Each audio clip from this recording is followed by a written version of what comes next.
Cover गर्छौं। So हामीले यो भन्दा अगाडिको क्लाससम्म चाहिँ अलमोस्ट दुईटा च्याप्टरलाई छोडेर बाँकी सबै च्याप्टरहरू सकाएका थियौँ र अब हाम्रो बाँकी रहेको च्याप्टर भनेको चाहिँ 7 र 8 थियो।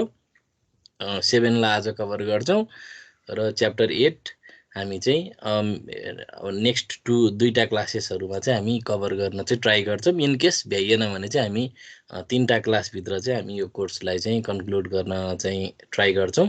सो पोलिमर्फिजम भन्ने टपिक आज हामी कभर गर्छौं है त। So this is the outline of this chapter. So यो च्याप्टरको अझ टाइटल फुल टाइटल भनेको चाहिँ पोलिमर्फिजम एन्ड डाइनामिक बाइन्डिङ हो। यो चाहिँ अब कन्भेन्सनल्ली पढाएको भए लेखाएर पढाएको भए चाहिँ 4 आवर भनेको 45 मिनटको 4वटा क्लास लाग्छ हैन। अब यसमा चाहिँ यो पोलिमर्फिजम भन्ने च्याप्टर अन्तर्गत चाहिँ हामी विभिन्न टपिकहरू कभर गर्छौं। जस्तै one of the important concept is virtual function, त्यसपछि pointer to derive class, virtual function भनेको के हो, त्यसपछि बेस क्लासलाई पोइन्ट गर्ने चाहिँ पोइन्टरहरूको एरे चाहिँ कसरी बनाउने, त्यसलाई कसरी युज गर्ने, त्यसपछि प्योर भर्चुअल फंक्सन्स र एब्स्ट्र्याक्ट क्लासको हल्का आइडिया मात्रै हामी कभर गर्छौं। भर्चुअल डिस्ट्रक्टर भनेको के हो र यो किन चाहिन्छ भन्ने कुराको हामी कन्सेप्ट कभर गर्छौं। त्यसपछि रिइन्टरप्रेट कास्ट अपरेटर भन्ने हुन्छ जसले चाहिँ डिफ्रेन्ट टाइपको पोइन्टरहरू चाहिँ कास्ट गर्छ विथआउट टाइप चेकिङ, यसको बारेमा हामी हल्का कभर गर्छौं। त्यसपछि रन टाइम टाइप इन्फर्मेसन को लागि चाहिँ एभाइलेबल दुईटा अपरेटरहरू छन्, एउटा डाइनामिक कास्ट अपरेटर र अर्को टाइप आइडी अपरेटर। यिनीहरूको बारेमा हामी कभर गर्छौं। So this is the outline of this chapter र यो च्याप्टर आज हामी अलमोस्ट सकाउने नै ट्राई गर्नेछौं।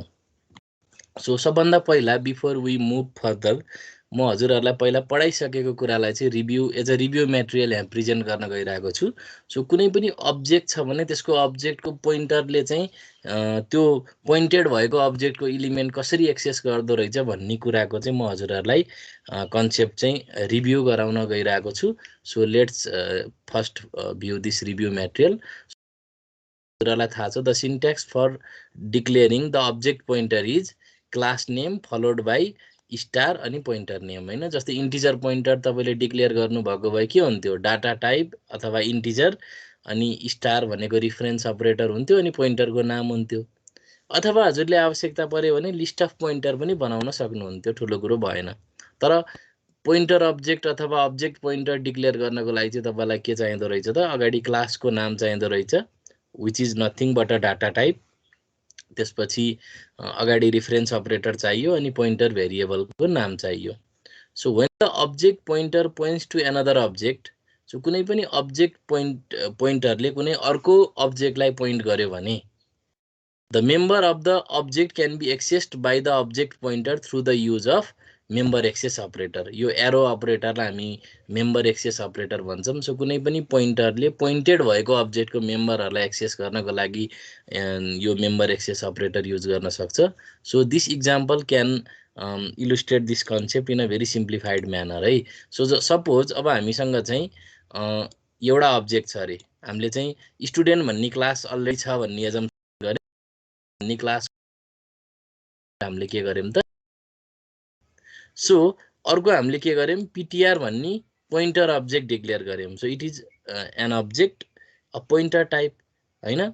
सो अब यसले चाहिँ कुनै पनि अरु स्टुडेन्ट टाइपको अब्जेक्टलाई पोइन्ट गर्न सक्छ, किनभने कुनै पनि पोइन्टरले सिमिलर टाइपको अब्जेक्टलाई पोइन्ट गर्न सक्ने भयो पोइन्टर अब्जेक्ट छ भने चाहिँ। अब नर्मल बेसिक भेरिएबलमा नि के हुन्थ्यो, इन्टिजरलाई इन्टिजर पोइन्टरले पोइन्ट गर्न सक्थ्यो, फ्लोट टाइपको भेरिएबललाई फ्लोट टाइपकै पोइन्टरले पोइन्ट गर्न सक्थ्यो। त्यही भएर यस भन्ने एउटा अब्जेक्ट हो। अब यसको गेट डाटा गरेर हामी इनपुट लिन सक्थ्यौं अथवा कन्स्ट्रक्टर राखेर इनिसियलाइज गर्न सक्थ्यौं, त्यतातिर हामी गएनौं। सो अहिले हामी के मात्र बुझौं त, यस भन्ने एउटा चाहिँ अब्जेक्ट हो which belongs to this student class. र अहिले हामी एजम्सन के गरौँ भने यो स्टुडेन्ट भन्ने क्लासमा चाहिँ नाम, roll number, marks, address, get data, so data गरेर चाहिँ विभिन्न एट्रिब्युट्स र बिहेभियर्सहरू छन्, यानि कि भेरिएबल्स र फंक्सन्सहरू छन् भनेर हामीले एजम्सन गर्यौं।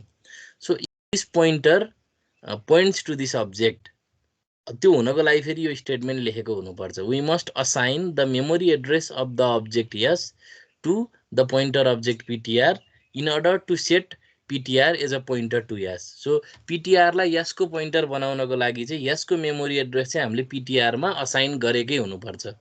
So if this statement is written, then we can say that pointer object ptr is pointing at another object yes भनेर हामी यसरी सिम्बोलिक नोटेसनमा लेख्न सक्छौं. र यस्तो अवस्थामा पोइन्टरले yes को मेम्बरलाई एक्सेस गर्न सक्छ by using this member access operator. जस्तै yes dot name को ठाउँमा what I can write ptr arrow name. yes dot role को ठाउँमा what I can write ptr arrow role. अब जस्तै त्यही कुरा हामी yes dot marks र yes dot address को लागि पनि गर्न सक्ने भयौं. र भेरिएबल को लागि मात्र नभइकन फंक्सन कल गर्नको लागि पनि we can use the pointer object. So yes dot get data yes dot show data को ठाउँमा चाहिँ हामी के गर्न सक्ने भयौं त ptr arrow get data ptr arrow show data गर्दा रहेछौं. सो पोइन्टर युज गरेर मेम्बर एक्सेस गर्नु भनेको it is a very elegant approach. र यस्तो खालको एप्रोचले कतिपय सिचुएसनमा चाहिँ हामीलाई मेमोरी जोगाउन चाहिँ एकदमै धेरै हेल्प गर्छ. सो अब यसको चाहिँ अझ प्रोपर रियलाइजेसन गर्नको लागि you need to do some practical coding हैन. सो अहिले हामी त्यतातिर त्यति डेप्थमा चाहिँ जान्नौं. तर अहिले कुरा के बुझ्नुस् भन्दा using pointer we can write very very optimised code and memory efficient code हैन. अनि जसले चाहिँ रिसोर्स कम रिसोर्स युज गर्ने र एकदम कम टाइममा चाहिँ त्यो आउटपुट जेनेरेट गर्ने कोडहरु हामी लेख्न सक्छौं. So this was all about object pointer. So के हुने रहेछ त कुनै पनि अब्जेक्ट पोइन्टरले अर्को अब्जेक्टलाई पोइन्ट गर्न सक्दो रहेछ. And then the object pointer can access the member of the pointed object by using the operator. So arrow operator हैन. यसको बारेमा चाहिँ हामीले पहिला च्याप्टर 4 मा पढिसकेको थियौं. सो आजको च्याप्टरसँग अलिकति रिलेभेन्ट भएको हुनाले मैले यो मटेरियल हजुरहरुलाई रिभाइज गराए. सो अब अगाडि बढौं. सो पोलिमर्फिजम भनेको हामीले चाहिँ इन्ट्रोडक्टरी क्लासमा पनि अलिअलि कभर गरेका थियौं. सो हामी त्यहीबाट नै अगाडि बढौं. So what is पोलिमर्फिजम?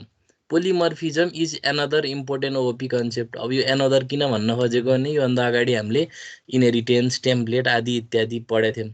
सो यो एकदमै important object oriented programming concept हो. किनभने यसको कारणले गर्दाखेरि हामीले चाहिँ धेरै नै पावरफुल कोडहरु लेख्न सक्छौं. सो पोलिमर्फिजम जसमा पोली भनेको मेनी हो, मर्फ भनेको मर्फोलोजिकल हैन, त्यो बायोलोजीमा नि आउँछ नि हैन. सो मर्फ भनेको form, many form. A Greek term means ability to take more than one form. An operation may exhibit different behavior in different instances. The behavior depends upon the type of data used in the operation. जस्तै अब तपाईले चाहिँ Edison operation गर्नु पर्यो भने के हुन्छ? दुईटा नम्बरको लागि एडिसन अपरेसनले एउटा सम जेनेरेट गर्छ. अपरेन्ड यदि स्ट्रिङ छ भने कन्क्याटिनेटेड स्ट्रिङ जेनेरेट हुन्छ by using the operation called as concatenation. अब the process of making an operator to exhibit different behaviour in different instances is known as operator overloading. So operator ओभरलोडिङमा के हुन्छ त एउटै प्लसको many form हुन्छ नि त. फंक्सन ओभरलोडिङमा के हुन्छ एउटै नामको फंक्सनको मेनी फर्म हुन्छ. सो पोलिमर्फिजम भन्ने बित्तिकै अब हामीले चाहिँ के फेसिलिटी पायौं भने एउटै खालको चाहिँ सिम्बल युज गरेर एउटै खालको नाम युज गरेर चाहिँ मल्टिपल कन्टेक्स्टमा मल्टिपल अपरेसन बुझाउने खालको चाहिँ हामी कोडहरु लेख्ने भयौं. सो यो चाहिँ एउटा अब्जेक्ट ओरिएन्टेड प्रोग्रामिङको एकदमै इम्पोर्टेन्ट कन्सेप्ट हो पोलिमर्फिजम. सो हामीले अगाडि पढिसकेको पोलिमर्फिजमको चाहिँ टपिकहरु वास्तवमा यही च्याप्टरमा राखे भए नि हुने हो. तर यो च्याप्टर एकदमै ब्लोटेड र युज हुने भएको हुनाले अब धेरै जसो बुकहरुमा चाहिँ ती टपिकहरुलाई अगाडि नै कभर गरिन्छ. तर हामी के भन्न सक्छौं भने अपरेटर ओभरलोडिङ र function overloading are also the example of polymorphism. अझै अगाडि बढौं. सो अब अझै अलिकति एउटा चार्टबाटै हेरौं न हैन. सो पोलिमर्फिजमका टाइप्सहरु के हुन् त? सी प्लस प्लस प्रोग्रामिङ ल्याङ्ग्वेजमा पोलिमर्फिजमको दुईटा टाइप हुन्छ. एउटा भनेको compile time polymorphism, one is compile time polymorphism र another is run time polymorphism. अब सबभन्दा पहिला त हामीले पढिसकेको कुराहरु कम्पाइल टाइम पोलिमर्फिजम रहेछ.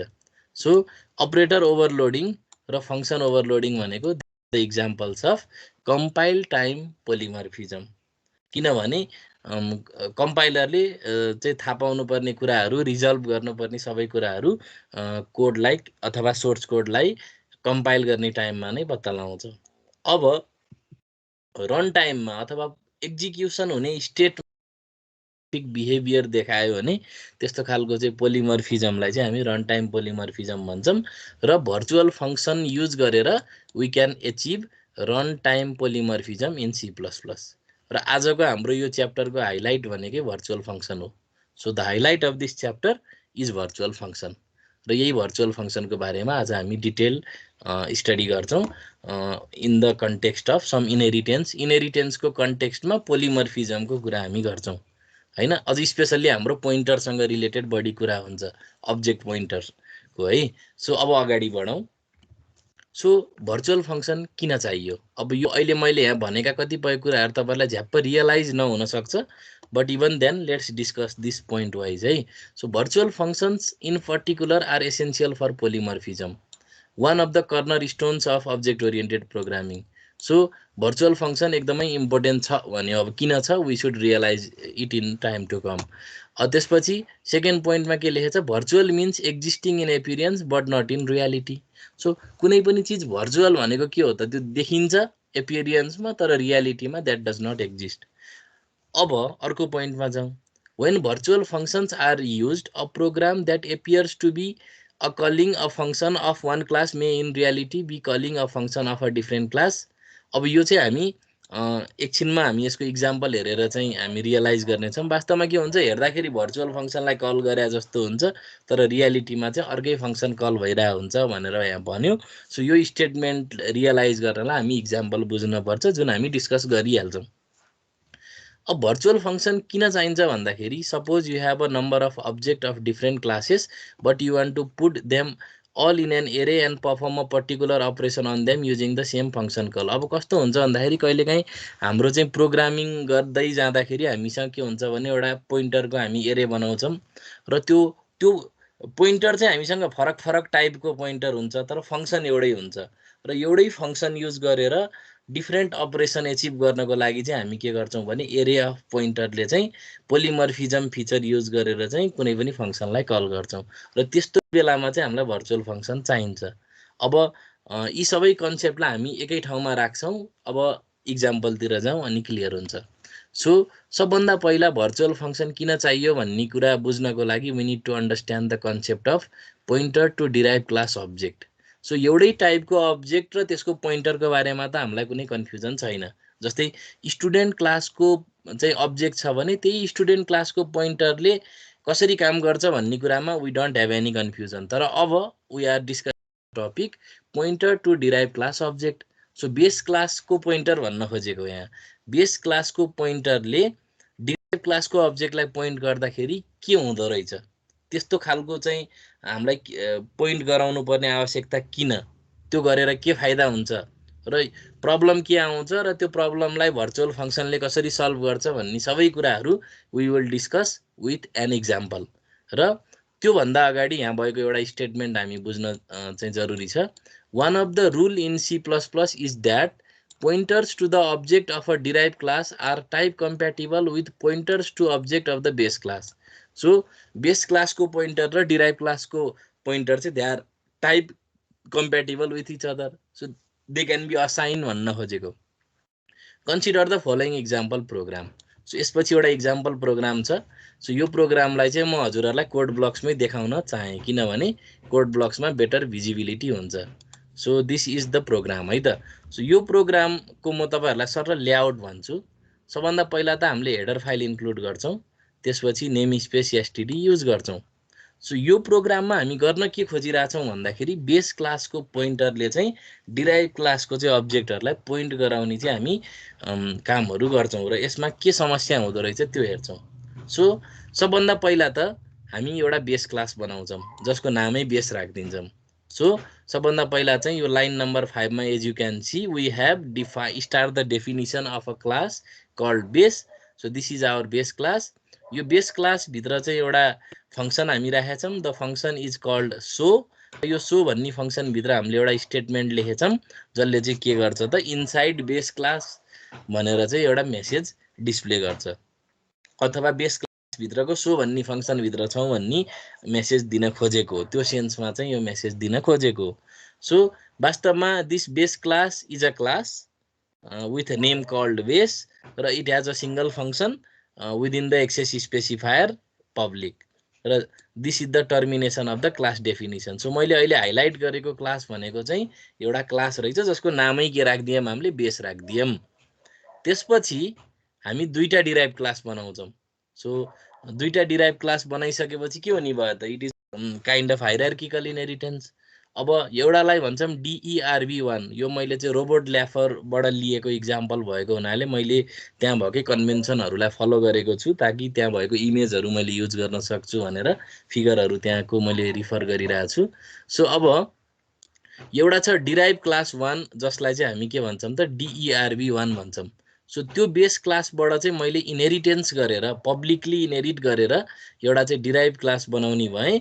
सो त्यसको नाम चाहिँ मैले DERB1 भन्छु र यसको अर्थ के हो त फर्स्ट डिराइभ क्लास भनेर हामी बुझ्छौँ। सो यो क्लासमा पनि सो भन्ने नामकै फङ्सन छ।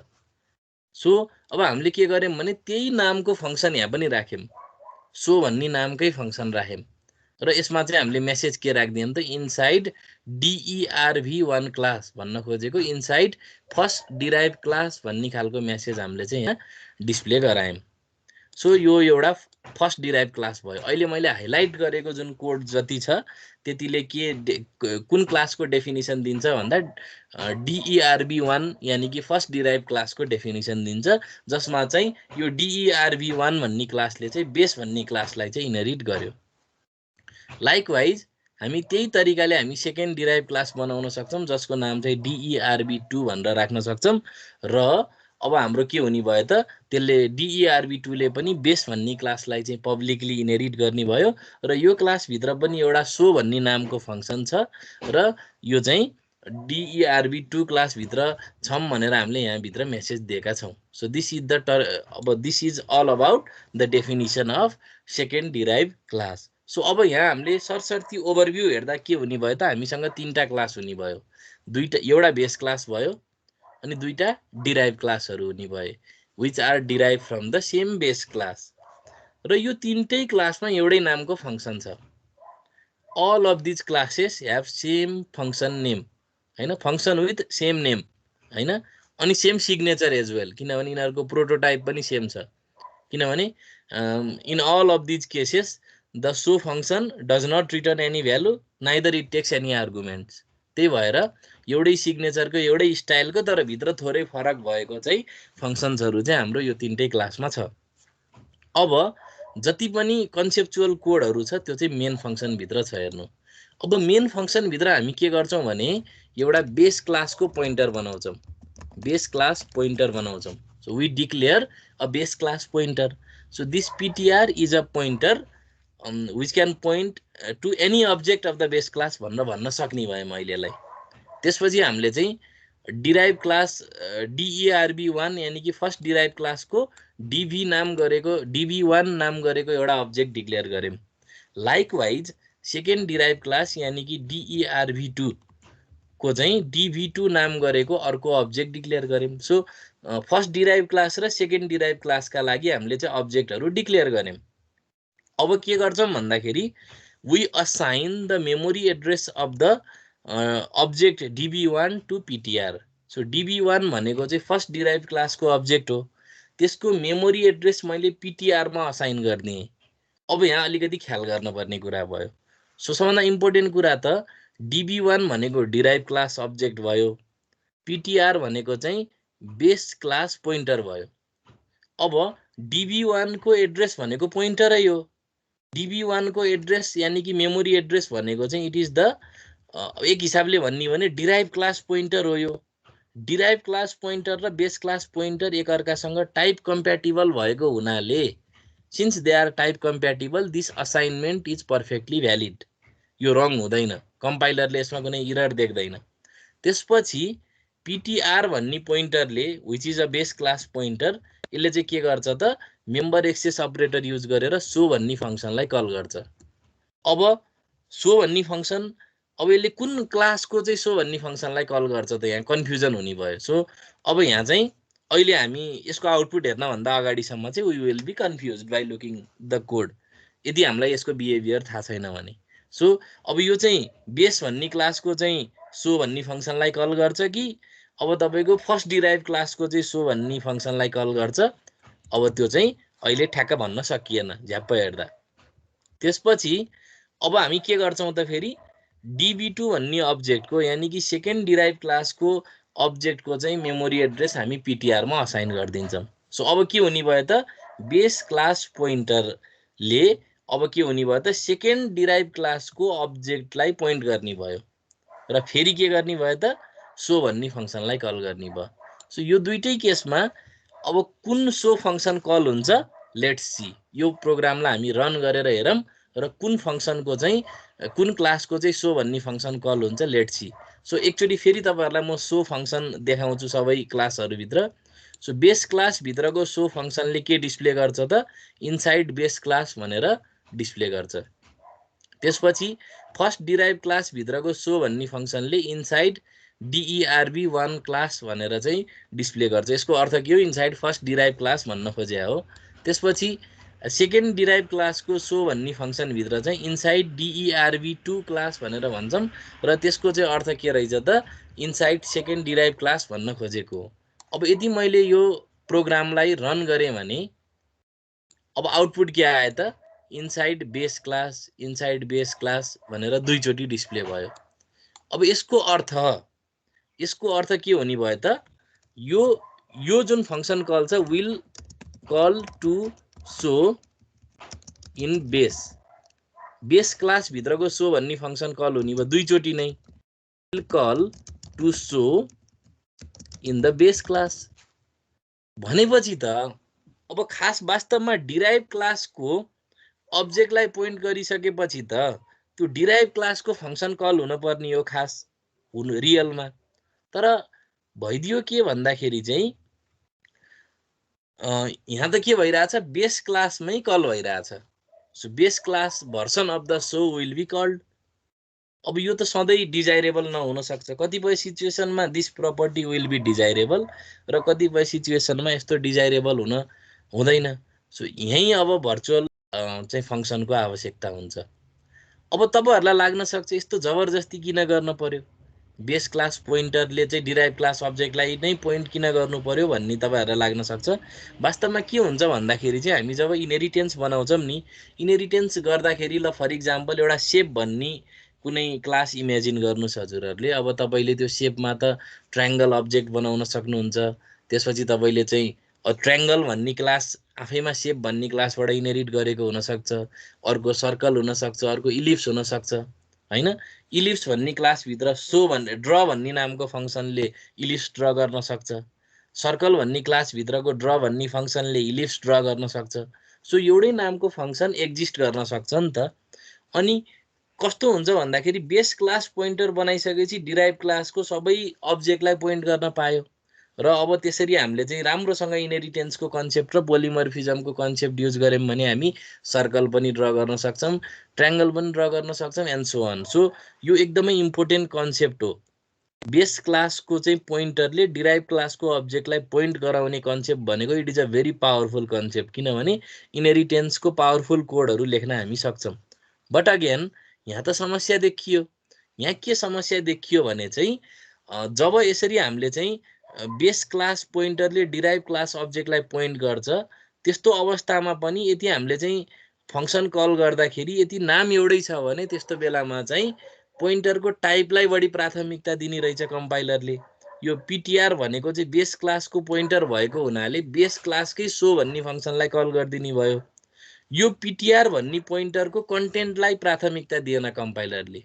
यदि कम्पाइलरले चाहिँ यो बेस क्लास पोइन्टर ptr भित्र यदि त्यो डिराइभ क्लासको चाहिँ डिराइभ क्लास अब्जेक्टको चाहिँ मेमोरी एड्रेसलाई ख्याल गरेको भए त करेस्पोन्डिङ डिराइभ क्लासको सो भन्ने फंक्सन कल हुन्थ्यो। तर यहाँ पोइन्टरको कन्टेन्ट भन्दा पनि महत्त्व केलाई दिइयो त पोइन्टरको टाइपलाई दिइयो। त्यही भएर अब यहाँ चाहिँ के हुने भयो त in both the function calls to show function यहाँ चाहिँ के हुने भयो त बेस क्लासको सो भन्ने फंक्सन चाहिँ कल हुने भयो र यस्तो अवस्थामा चाहिँ we need a virtual function. अब यस्तो बेलामा चाहिँ हामीले के गर्नुपर्छ भने बेस क्लासको त्यो एउटै नाम भएको फंक्सनलाई चाहिँ हामी के भन्छौं भने अब त्यसलाई चाहिँ भर्चुअल फंक्सन बनाउनु पर्छ भनेर हामी भन्छौं। सो अब यहाँसम्म यदि हजुरहरूलाई केही कन्फ्युजन छ भने म क्वेसन लिन चाहिहालेँ। So if you have any questions you can ask right now. केही छ भने सोध्न सक्नुहुन्छ। अस्मिन सिलवाल, अहिलेसम्मको डिस्कसनमा केही क्वेसन छ हजुरलाई? छैन सर। हेलो हेलो, केही छ? छैन सर, छैन। ओके, अब एकछिन स्लाइडमा जाउँ अनि स्लाइडमा भएको डिस्कसन्सहरू म तपाईँहरूलाई कभर गरेर फेरि हामी ब्याक जान्छौँ। म फेरि स्क्रिन सेयर अफ गरेर अन गर्छु, यो अलिकति समस्या रहेछ।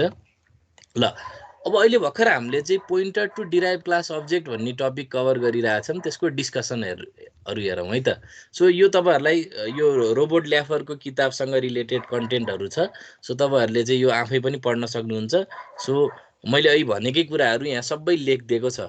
सो यो फिगरलाई हजुरहरूले चाहिँ ख्याल गर्नुहोस्। फिगरमा के देखाउन खोजेको छ भने बेस क्लास मा पनि हाम्रो सो भन्ने फङ्सन छ, फर्स्ट डिराइभ क्लासमा पनि हाम्रो सो भन्ने फङ्सन छ, अनि सेकेन्ड डिराइभ क्लासमा पनि हाम्रो सो भन्ने फङ्सन छ। अब बेस क्लास पोइन्टरले फर्स्ट डिराइभ क्लासको अब्जेक्टलाई पोइन्ट गर्दाखेरि पनि सो भन्ने फङ्सन कल गर्दाखेरि बेस क्लासकै सो भन्ने फङ्सनलाई कल गर्यो, र बेस क्लासको पोइन्टर पिटिआरले सेकेन्ड डिराइभ क्लासको अब्जेक्टलाई पोइन्ट गरिराख्दाखेरि पनि यो फङ्सन कलले चाहिँ बेस क्लासकै फङ्सनलाई चाहिँ कल गर्ने भयो, सो भन्ने फङ्सनलाई। अब यो अहिले हामीले यो फिगरमा देखाएको चाहिँ के रहेछ त, भर्चुअल फङ्सन युज नगर्दाखेरि बेस क्लास पोइन्टरको बिहेभियर कस्तो हुँदो रहेछ भनेर यहाँ देखाएको छ। यो चाहिँ रोबोट ल्याफरको किताबबाट लिएको फिगर हो, जसलाई मैले यहाँ साइटेसन गरेको छु। अब हामीलाई त के हुन्छ त, हामीले खोजेको त के हो, हाम्रो उद्देश्य के हो भने सकेसम्म डिराइभ क्लास 1 को कल होस्। यो स्टेटमेन्ट अहिले हामीले खास चाहेको, रियलमा चाहेको त के हो, यो लेख्दाखेरि we should have called this function, अनि यो कोड लेख्दाखेरि चाहिँ यो फङ्सन कल होस् भन्ने हामीले चाहेको। तर भइदियो के भन्दा बेस क्लासकै भर्सन अफ सो भन्ने फङ्सन कल हुने रहेछ। सो अब यो प्रब्लमलाई सल्भ गर्नको लागि we need to use virtual function. अब त्यो भर्चुअल फङ्सन भनेको के हो त्यसको बारेमा अलिकति डेफिनेसन हेरौँ। So virtual function is a member function. Virtual function भनेको कुनै पनि बेस क्लासको, अझ किनभने अहिले हामी इनहेरिटेन्सको कन्टेक्स्टमा पोइन्टरहरूको रिलेसनको बारेमा कुरा गरिरहेछौँ। So virtual function is a member function which is declared within a base class and is redefined. It is redefined or overridden by a derive class. अब यसको बारेमा हामी डिस्कस गर्छौँ, यो ओभरराइडको बिहेभियरको बारेमा हामी इक्जाम्पलमै डिस्कस गर्छौँ। सो अघिकै इक्जाम्पलमा भर्चुअल फङ्सन हालेर हेर्छौँ, अनि कसरी ओभरराइड हुन्छ डिराइभ क्लासको चाहिँ फङ्सनले भन्ने कुरा हामी डिस्कस गर्छौँ। यो खालि स्टेटमेन्टहरू हजुरहरूको आइडियालाई रिइन्फोर्स होस् भनेर हो, कतिपय कुरा इक्जाम्पलबाटै क्लियर हुन्छ। So when you refer to a derive class object using a pointer or reference to a base class, one can call a virtual function for that object and execute the derived class version of the function. So भर्चुअल फङ्सनको मैले सुरुमै अलिकति भन्दै थिएँ। So नामको मात्रै function, एपिरियन्समा मात्रै त्यो फङ्सन हुने भयो, तर रियालिटीमा अर्कै फङ्सन कल हुन्छ। सो अब हामीले त्यही आइडिया यहाँ युज गर्दैछौँ। सो कुनै पनि बेस क्लासमा चाहिँ मैले भर्चुअल फङ्सन राखेँ भने कल गर्दाखेरि चाहिँ भर्चुअल फङ्सनलाई कल गरे जस्तो हुन्छ, तर एक्चुअली डिराइभ क्लास भर्सनको चाहिँ फङ्सन कल हुन्छ, जुन हामी अहिले एकछिनमा हेर्छौँ। Virtual functions ensure that the correct function is called for an object regardless of the type of reference or pointer used for the function call. Virtual functions are mainly used to achieve runtime polymorphism. अब यो runtime polymorphism कसरी भयो भन्ने कुरा नि हामी discuss गर्छौँ। Functions are declared with a virtual keyword in the base class. The resolving of the function call is done at runtime. So यो फङ्सन कलको अर्थ, कुन फङ्सनलाई कल गर्ने भन्ने कुरा चाहिँ रन टाइममा रिजल्भ गरिन्छ, त्यही भएर यो रन टाइम पोलिमर्फिजमको इक्जाम्पल हो भन्न पनि सकिन्छ। सो अब म फेरि ब्याक टु कोड ब्लक्स जान्छु है त। सो म फेरि कोड ब्लक्समा ब्याक गएँ। सो अघिकै प्रोग्राममा एउटा सानो चेन्ज छ। सो अघिकै प्रोग्राममा मैले के लेखेँ भन्दाखेरि सो भन्ने फङ्सनलाई, यो जुन बेस क्लासभित्रको सो भन्ने फङ्सन छ त्यो फङ्सनभन्दा अगाडि I prefixed with a virtual keyword. So base क्लासभित्रको जुन फङ्सन छ त्यो फङ्सनलाई मैले भर्चुअल भन्ने किवर्ड राखेर प्रिफिक्स गरिदिएँ, and then this function has become a virtual function. So यो सो भनेको के हुने भयो त, it is a virtual function. Virtual function जहिले पनि बेस क्लासभित्र राखिन्छ। सो बेस क्लास भित्रको फंक्सनलाई हामी भर्चुअल बनाउँछौं। अब हामीसँग के भयो त यो सो भन्ने नामको चाहिँ फंक्सन तीनटै क्लासहरुमा छ। बेस क्लास भित्र पनि छ र हामीले बनाएका दुईटा डिराइभ्ड क्लासहरु भित्र पनि छ। अब यो एउटै नामको किन राख्न पर्यो भन्ने कुराको मैले अघि अलिकति हिन्ट त दिएँ, तर फेरि मैले भन्न चाहे कहिलेकाहीँ कस्तो हुन्छ भन्दाखेरि अघि मैले भनेकै इक्जाम्पलमा म बिल्ड अप गर्छु।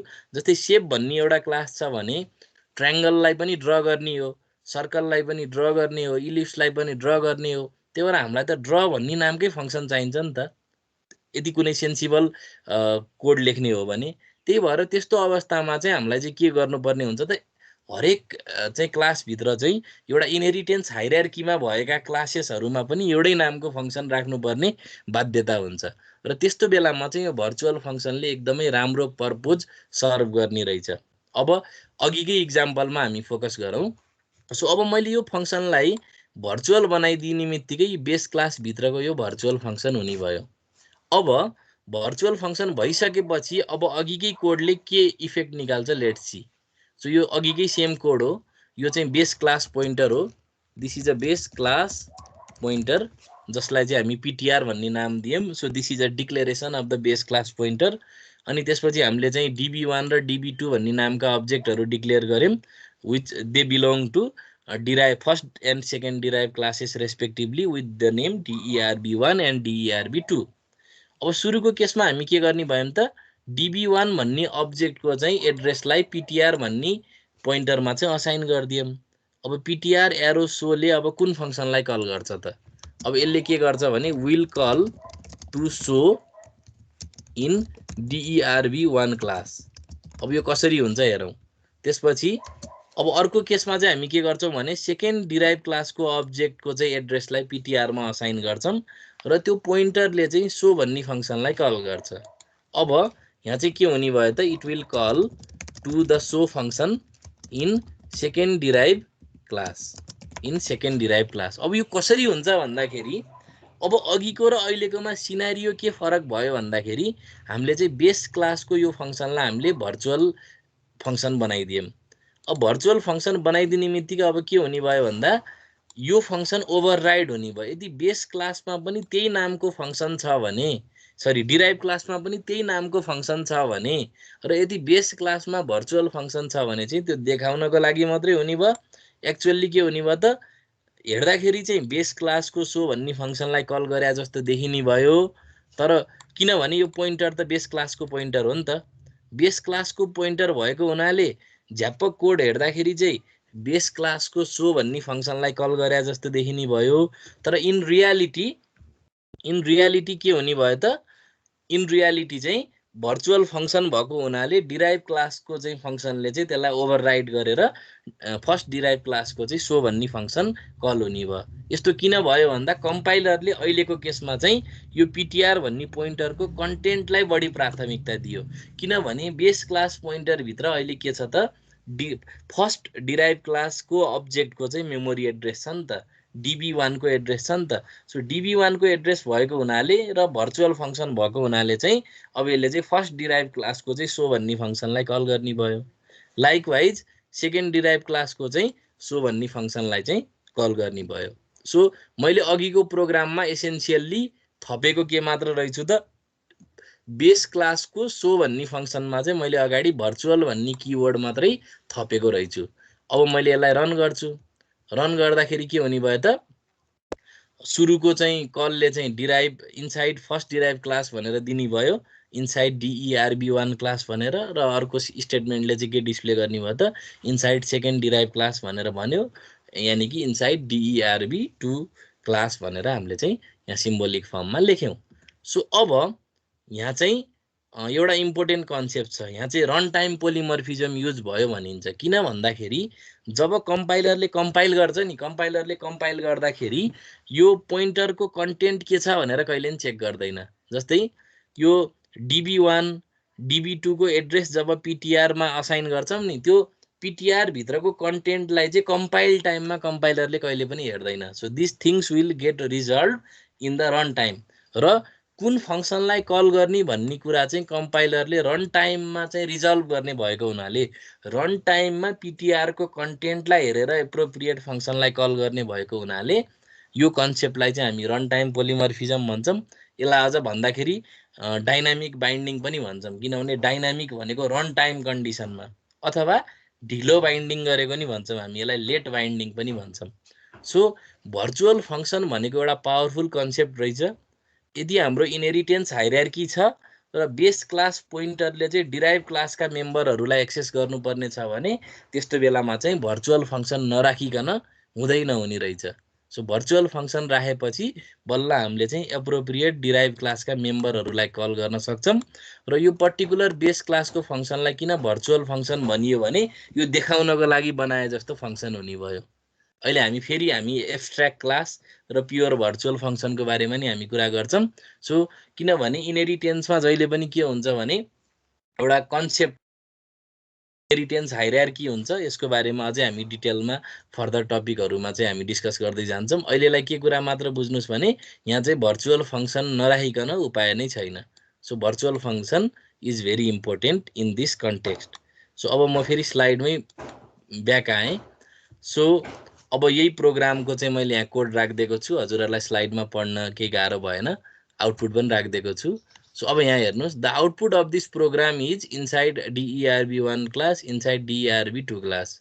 Now as you can see the member function of the derived classes not the base classes are executed. अब यो केसमा के भएको देखियो त हामीले डिराइभ क्लासेसका करेस्पोन्डिङ मेम्बर फङ्सन्सहरू कल हुने भए। We change the content of PTR from the address of DERB1 to that of DERB2 and the particular instance of show that is executed also change. So the same function call. So एउटै नामको function call पनि different सक्ने भयो। So यसलाई त पोलिमर्फिजमै भन्ने भयो नि त। अब यसमा चाहिँ के हुने भयो त, it depends on the content of PTR. The rule is that the compiler selects the function based on the content of the pointer PTR, not on the type of the pointer, is in the program without virtual function. This is shown in the figure of next slide. अब यहाँ के हुन्छ भन्दाखेरि virtual function राखेर pointer access गर्दाखेरि, यानि कि virtual pointer access गर्दाखेरि के हुने भयो त, करेक्ट हामीले चाहेको फङ्सन कल हुने भयो। के हुने भयो भने यो पोइन्टरभित्र चाहिँ यदि फर्स्ट डिराइभ क्लास अब्जेक्टको चाहिँ एड्रेस छ भने यसरी सो भन्ने फङ्सन कल गर्दाखेरि चाहिँ के हुने भयो त, अब डिराइभ क्लासको सो भन्ने फङ्सन कल हुने भयो।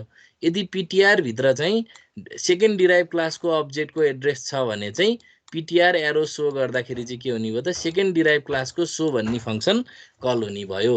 अब मेन कुरा के भयो त, एउटै एक्सप्रेसनले डिफ्रेन्ट फङ्सन अथवा डिफ्रेन्ट अपरेसन जनायो, यो त आफैमा पोलिमर्फिजम भइहाल्यो। अनि यो कुरा चाहिँ रन टाइममा रिजल्भ हुने भएको हुनाले यसलाई लेट बाइन्डिङ, डाइनामिक बाइन्डिङ पनि भन्छ अथवा रन टाइम पोलिमर्फिजम पनि भन्छ। सो अघिको भन्दा अलिकति फरक हुने भयो, किनभने हामीले बेस क्लासको सो भन्ने फङ्सनलाई हामीले भर्चुअल बनाइदियौँ नि त। अब डाइनामिक बाइन्डिङ र लेट बाइन्डिङको जुन अहिले हामी बारम्बार कुरा गरिरहेको थियौँ त्यसको बारेमा अलिकति यहाँ रिमार्क दिएको छ, तपाईहरुलाई एक्जामको लागि चाहिँ लेख्न सजिलो हुन्छ यहाँ भएको कुरा पढेपछि। So one may wonder how the compiler knows what function to compile in the program without the virtual function, the compiler has no problem with the expression. So यो एक्सप्रेसन हेर्दाखेरि कम्पाइलरले सिधै बेस क्लासको सो भन्ने फंक्शनलाई call गर्थ्यो, which compiles a call to the show function in the base class. But in the program with the virtual function, the compiler does not know what class the content of the PTR may contain. So कुन class को object लाई point गर्छ त्यो थाहा हुँदैन। It could be the address of an object in first derived class or that of second derived class. So कुन version of draw, which version of draw does, sorry यहाँ चाहिँ show हुनुपर्ने है, which function of show does the compiler call? In fact, compiler does not know what to do, so it arranges for a decision to be deferred until the program is running. र यो run टाइममा चाहिँ पत्ता लगाउने भएको हुनाले चाहिँ यो चाहिँ सो हुनुपर्छ है, म करेक्ट गर्छु। सो यो चाहिँ रन टाइममा मात्रै पत्ता लगाउने भएको हुनाले, रन टाइममा मात्रै पोइन्टरको कन्टेन्ट हेरेर एप्रोप्रिएट फंक्शन पत्ता लगाउने भएको हुनाले this is called late binding or dynamic binding. अब नर्मल तरिकाले फंक्शन कल गर्यो भने चाहिँ choosing functions in the normal way during compilation is called early binding or static binding. So late binding requires some overhead but provides increased power and flexibility. So late binding को अब certain overhead भन्न खोजेको चाहिँ certain execution time बढी लाग्न सक्छ। त्यो micro processor भित्र एक्जिक्युट गर्दाखेरि चाहिँ अलिकति एक्स्ट्रा चाहिँ कम्प्युटेसनल स्टेप्सहरू लाग्न सक्छ भन्न खोजे हो। तर त्यो ओभरहेड चाहिँ जस्टिफाइड हुन्छ बिकज हामीसँग चाहिँ बढी पावरफुल कोडहरू लेख्न सक्छौँ हामी, किनभने कहिलेकाहीँ सर्टेन केही सानो कुरामा कम्प्रोमाइज गरेर एकदम पावरफुल कोडहरू हामी लेख्न सक्छौँ र विभिन्न फ्लेक्सिबिलिटीहरू हामी पाउन सक्छौँ, कन्भिनियन्सहरू पाउन सक्छौँ। So this is called late binding. So run टाइममा कुन फङ्सनलाई कल गर्ने, बेस क्लास पोइन्टरको चाहिँ कन्टेन्टलाई हेरेर कुन फङ्सनलाई चाहिँ कल गर्ने भन्ने कुरा चाहिँ रन टाइममा चाहिँ रिजल्भ हुन्छ र यसलाई हामी के भन्छौँ त, this is referred to as dynamic binding or late binding, र यो एउटा रन टाइम पोलिमर्फिजम पनि हो। अब अर्को टपिक छ abstract class and pure virtual function. अब एब्स्ट्र्याक्ट क्लास भनेको के हो त, अब लेट्स डिस्कस। अब अघि मैले बारम्बार हजुरहरूलाई इक्जाम्पल दिएको थिएँ, त्यही इक्जाम्पल यहाँ छ। So think of a shape class. Shape भन्ने नामको क्लासलाई अब हामी इमेजिन गर्न सक्छौँ। वी विल, अब मानौँ अब हामी के गर्न सक्छौँ भने हामी चाहिँ सेप भन्ने क्लासको कहिले पनि अब्जेक्ट नबनाउन सक्छौँ। We will never make an object of the shape class. We will only make specific shape such as circle and triangle. So हामीले चाहिँ जेनेरिक सेप भन्ने क्लासको कहिले पनि अब्जेक्ट नबनाउन सक्छौँ, इन्स्ट्यान्टिएट नगर्न सक्छौँ। हामी चाहिँ के गर्न सक्छौँ त, बरु ट्रायङ्गलको, सर्कलको, इलिप्सको अथवा चाहिँ कोनको, स्पियरको अथवा विभिन्न सेपहरू हामी बनाउन सक्छौँ। यानि कि अब सेप भन्ने जेनेरिक क्लासबाट इनहेरिटेड भएको क्लासहरूको चाहिँ हामी चाहिँ इन्स्ट्यान्सहरू, अब्जेक्टहरू क्रिएट गर्न सक्छौँ। तर जेनेरिक सेप हामी त कहिले बनाउन्नौँ। सो हामीले बनाएको सेप त either it should be circle, triangle or whatever. So when we will never want to instantiate object of a base class, we call it an abstract class. यदि कुनै क्लासको अब इनहेरिटेन्सको कन्टेक्स्टमा हुनु पर्यो है। फेरि यो एउटा मानव इनहेरिटेन्स हाइरार्की छ। जस्तै अब कार भन्यो भने त कारका नि विभिन्न टाइप्सहरू हुन्छन् नि। So this car is a generic class नि त। त्यस्तै जस्तो यो सेप भन्ने जेनेरिक क्लासमा चाहिँ अब यदि हामीले कुनै एउटा बेस क्लास बनाएको छौँ इनहेरिटेन्स हाइरार्कीमा, र यदि त्यसको चाहिँ हामी कुनै पनि अब्जेक्ट बनाउँदैनौँ, तर त्यो क्लासलाई इनहेरिटेन्स गरेर अरू धेरै क्लासहरू बनेका छन् भने, त्यो क्लासले चाहिँ एउटा इन्टरफेस प्रोभाइड गरेको छ भने, त्यस्तो अवस्थामा चाहिँ we call that class an abstract class. र यो एब्स्ट्र्याक्ट क्लास एकदमै इम्पोर्टेन्ट हुन्छ। किन बनायो होला जस्तो लाग्छ, बट इन्टरफेसको कन्सेप्टले गर्दाखेरि this is very important. Such a class, यस्तो खालको class exist only to act as a parent of the derive class that will be used to instantiate object. It may also provide an interface for the class hierarchy. How can we make, अब यस्तो कुराहरू चाहिँ कसरी clear बनाउन सकिन्छ भन्दाखेरि डकुमेन्टेसनहरूमा त्यो abstract क्लासहरूको चाहिँ अरूलाई क्लियर बनाउनको लागि हामी डकुमेन्टेसन गर्न सक्छौँ भन्न खोजे हो यहाँ। अब लास्टमा बाई प्लेसिङ, अब कसरी बनाउने त कुनै पनि क्लासलाई एब्स्ट्र्याक्ट क्लास। C++ मा कुनै पनि क्लासलाई एब्स्ट्र्याक्ट क्लास बनाउनको लागि सबभन्दा पहिला त हाम्रो माइन्डमा के हुनु पर्यो त, एब्स्ट्र्याक्ट क्लास भनेको इन्टरफेसको लागि हो, यसको हामी कुनै अब्जेक्ट बनाउँदैनौँ भन्ने कुरा हाम्रो माइन्डमा हुनु पर्यो। र अर्को रिक्वायरमेन्ट भनेको के हो भने, we must ensure that there is at least one pure virtual function in the base class. त्यो एब्स्ट्र्याक्ट क्लासमा चाहिँ के हुनु पर्यो त, एटलिस्ट एउटा चाहिँ प्योर भर्चुअल फङ्सन हुनु पर्यो। भर्चुअल फङ्सन भन्ने त हामीले पढाएको थियौँ, तर प्योर भर्चुअल फङ्सन भनेको के हो भने, it is a virtual function जसमा चाहिँ यो इक्वल टु 0 जस्तो चाहिँ हाम्रो सिम्बल चाहिँ लास्टमा लेख्नुपर्ने हुँदो रहेछ, डिक्लेरेसन। अब यसमा चाहिँ 0 असाइन गरेको चाहिँ होइन, कम्पाइलरलाई चाहिँ जानकारी दिएको हो। अब यो abstract class, pure virtual function सबैको कन्सेप्ट आउने खालको प्रोग्राम हामी नेक्स्ट टपिकमा गर्छौँ। सो म 3टा टपिक कभर हुने टाइपको एउटा प्रोग्राम बनाउँछु। जस्तै अब हाम्रो नेक्स्ट टपिक छ array of pointer to base class, र यसको एउटा इक्जाम्पल प्रोग्राम अब हामी डिस्कस गर्न गइरहेछौँ। र यो इक्जाम्पल प्रोग्राम डिस्कस गर्दै राख्दाखेरि अब हामी एब्स्ट्र्याक्ट क्लासको पनि यहीँ घुसाइदिन्छौँ इक्जाम्पल, अनि त्यसपछि हामी चाहिँ प्योर भर्चुअल फङ्सनको पनि यही कन्सेप्ट राखिदिन्छौँ। सो अब हामीले चाहिँ एरे अफ पोइन्टरहरूको पनि एरे बनाउने। बेस क्लास अहिले हामीले चाहिँ एउटा मात्रै पोइन्टर बनायौँ, बेस क्लासको सिङ्गल पोइन्टर बनायौँ, बेस क्लासको पोइन्टरहरूको पनि एरे बनाऊँ अब। So let's discuss this concept. र यो टपिकको इक्जाम्पलबाटै धेरै अर्थ आउने भएको हुनाले हामी त्यस्तो बाँकी थ्योरीतिर हामी गएनौँ, खालि हामी सिधै इक्जाम्पललाई हामी डिस्क्राइब गरेपछि this concept will be clearer. So अब क्वेसन हेरौँ, यसलाई क्वेसन जस्तो मानौँ। Write a program in C++ to illustrate the concept of array of pointers to the base class. So base क्लासको एरे अफ पोइन्टर चाहिँ बनाउनु पर्यो। सो सबभन्दा पहिला चाहिँ हेडर फाइल इन्क्लुड गर्ने, which is the first thing we do. So सबभन्दा राम्रो चाहिँ यसको लागि म चाहिँ कोड ब्लक्समै गएर हजुरहरूलाई चाहिँ त्यो यसको इक्जाम्पल देखाउँछु। So array of pointer to the derive class है त, यसमा हेर्दा अलि हजुरहरूलाई अब्भियस लाग्न सक्छ। सो सबभन्दा पहिला चाहिँ हामीले हेडर फाइल इन्क्लुड गऱ्यौँ, त्यसपछि हामीले नेम स्पेस एसटिडी युज गऱ्यौँ, बेस क्लास हामीले बनायौँ। अब यो बेस क्लास भयो। यो बेस क्लासभित्र चाहिँ हाम्रो एउटा पब्लिक भन्ने एक्सेस स्पेसिफायर लेख्यौँ, अनि त्यसपछि भर्चुअल भोइड सो। अब यहाँ के हुने भयो भन्दाखेरि सबभन्दा पहिला त यो इक्वल टु 0 नलेख्दासम्म this is a virtual function होइन, यति यस्तो मात्रै लेखिदिएको भए एउटा भर्चुअल फङ्सन हो भन्ने बुझिन्थ्यो। तर अब मैले यहाँ चाहिँ इक्वल टु 0 राखिदिने बित्तिकै this function becomes a pure virtual function. किन भन्दा यो इक्वल टु 0 भन्ने अहिलेको यो कन्टेक्स्टमा चाहिँ it is not an assignment of 0 assign गरे होइन, यहाँ यो चाहिँ कम्पाइलरलाई जानकारी दिने एउटा सिन्ट्याक्स नै हो भन्ने बुझ्नु पर्यो। सो बेस क्लासमा एउटा प्योर भर्चुअल फङ्सन राखियो भने र यदि यो बेस क्लासको चाहिँ मैले कुनै अब्जेक्ट डिक्लेयर गरिनँ भने त्यस्तो अवस्थामा चाहिँ this class is called abstract class. यो बेस क्लासलाई अब हामी के भन्न पायौँ त, अब्स्ट्र्याक्ट क्लास भन्न पायौँ। र this function can be called a pure virtual function. Pure virtual function, यो प्योर भर्चुअल फङ्सन भनेको यस्तो फङ्सन जसमा चाहिँ इक्वल टु 0 राखिन्छ। सो प्योर भर्चुअल फङ्सन भनेको भर्चुअल फङ्सन हो जसमा चाहिँ इट इज पछाडि चाहिँ यसमा के हुने भयो त, इक्वल टु 0 भन्ने चाहिँ सिम्बलहरू हामी चाहिँ लेख्ने भयौँ। यसलाई अब एज अ सिम्बलको रूपमा लिनु पर्यो, it is not an assignment. So यदि कुनै पनि बेस क्लासभित्र कम्तीमा एउटा प्योर भर्चुअल फङ्सन छ, एउटाभन्दा बढी पनि हुनसक्छ, र यदि यो बेस क्लासको चाहिँ हामीले कुनै पनि अब्जेक्ट हामी चाहिँ के गर्न डिक्लेयर गर्दैनौँ भने त्यस्तो खालको बेस क्लासलाई हामी के भन्ने त, we can call it abstract class. अब जस्तै अहिले मैले भने नि सेप भने, अनि ट्रायङ्गल, अनि तपाईँको चाहिँ सर्कल इलिप्स भने नि। अब यो सेप भन्ने क्लासलाई चाहिँ हामी एब्स्ट्र्याक्ट क्लास भन्न सक्छौँ, अनि त्योभित्र विभिन्न प्योर भर्चुअल फङ्सनहरू राख्न सक्छौँ, जस्तै ड्र गर्ने। सेप ड्र भनेको त आर्बाइटरी जस्तो भयो नि त, त्यो भएर त्यहाँ प्योर भर्चुअल फङ्सनहरू राखिन्छ।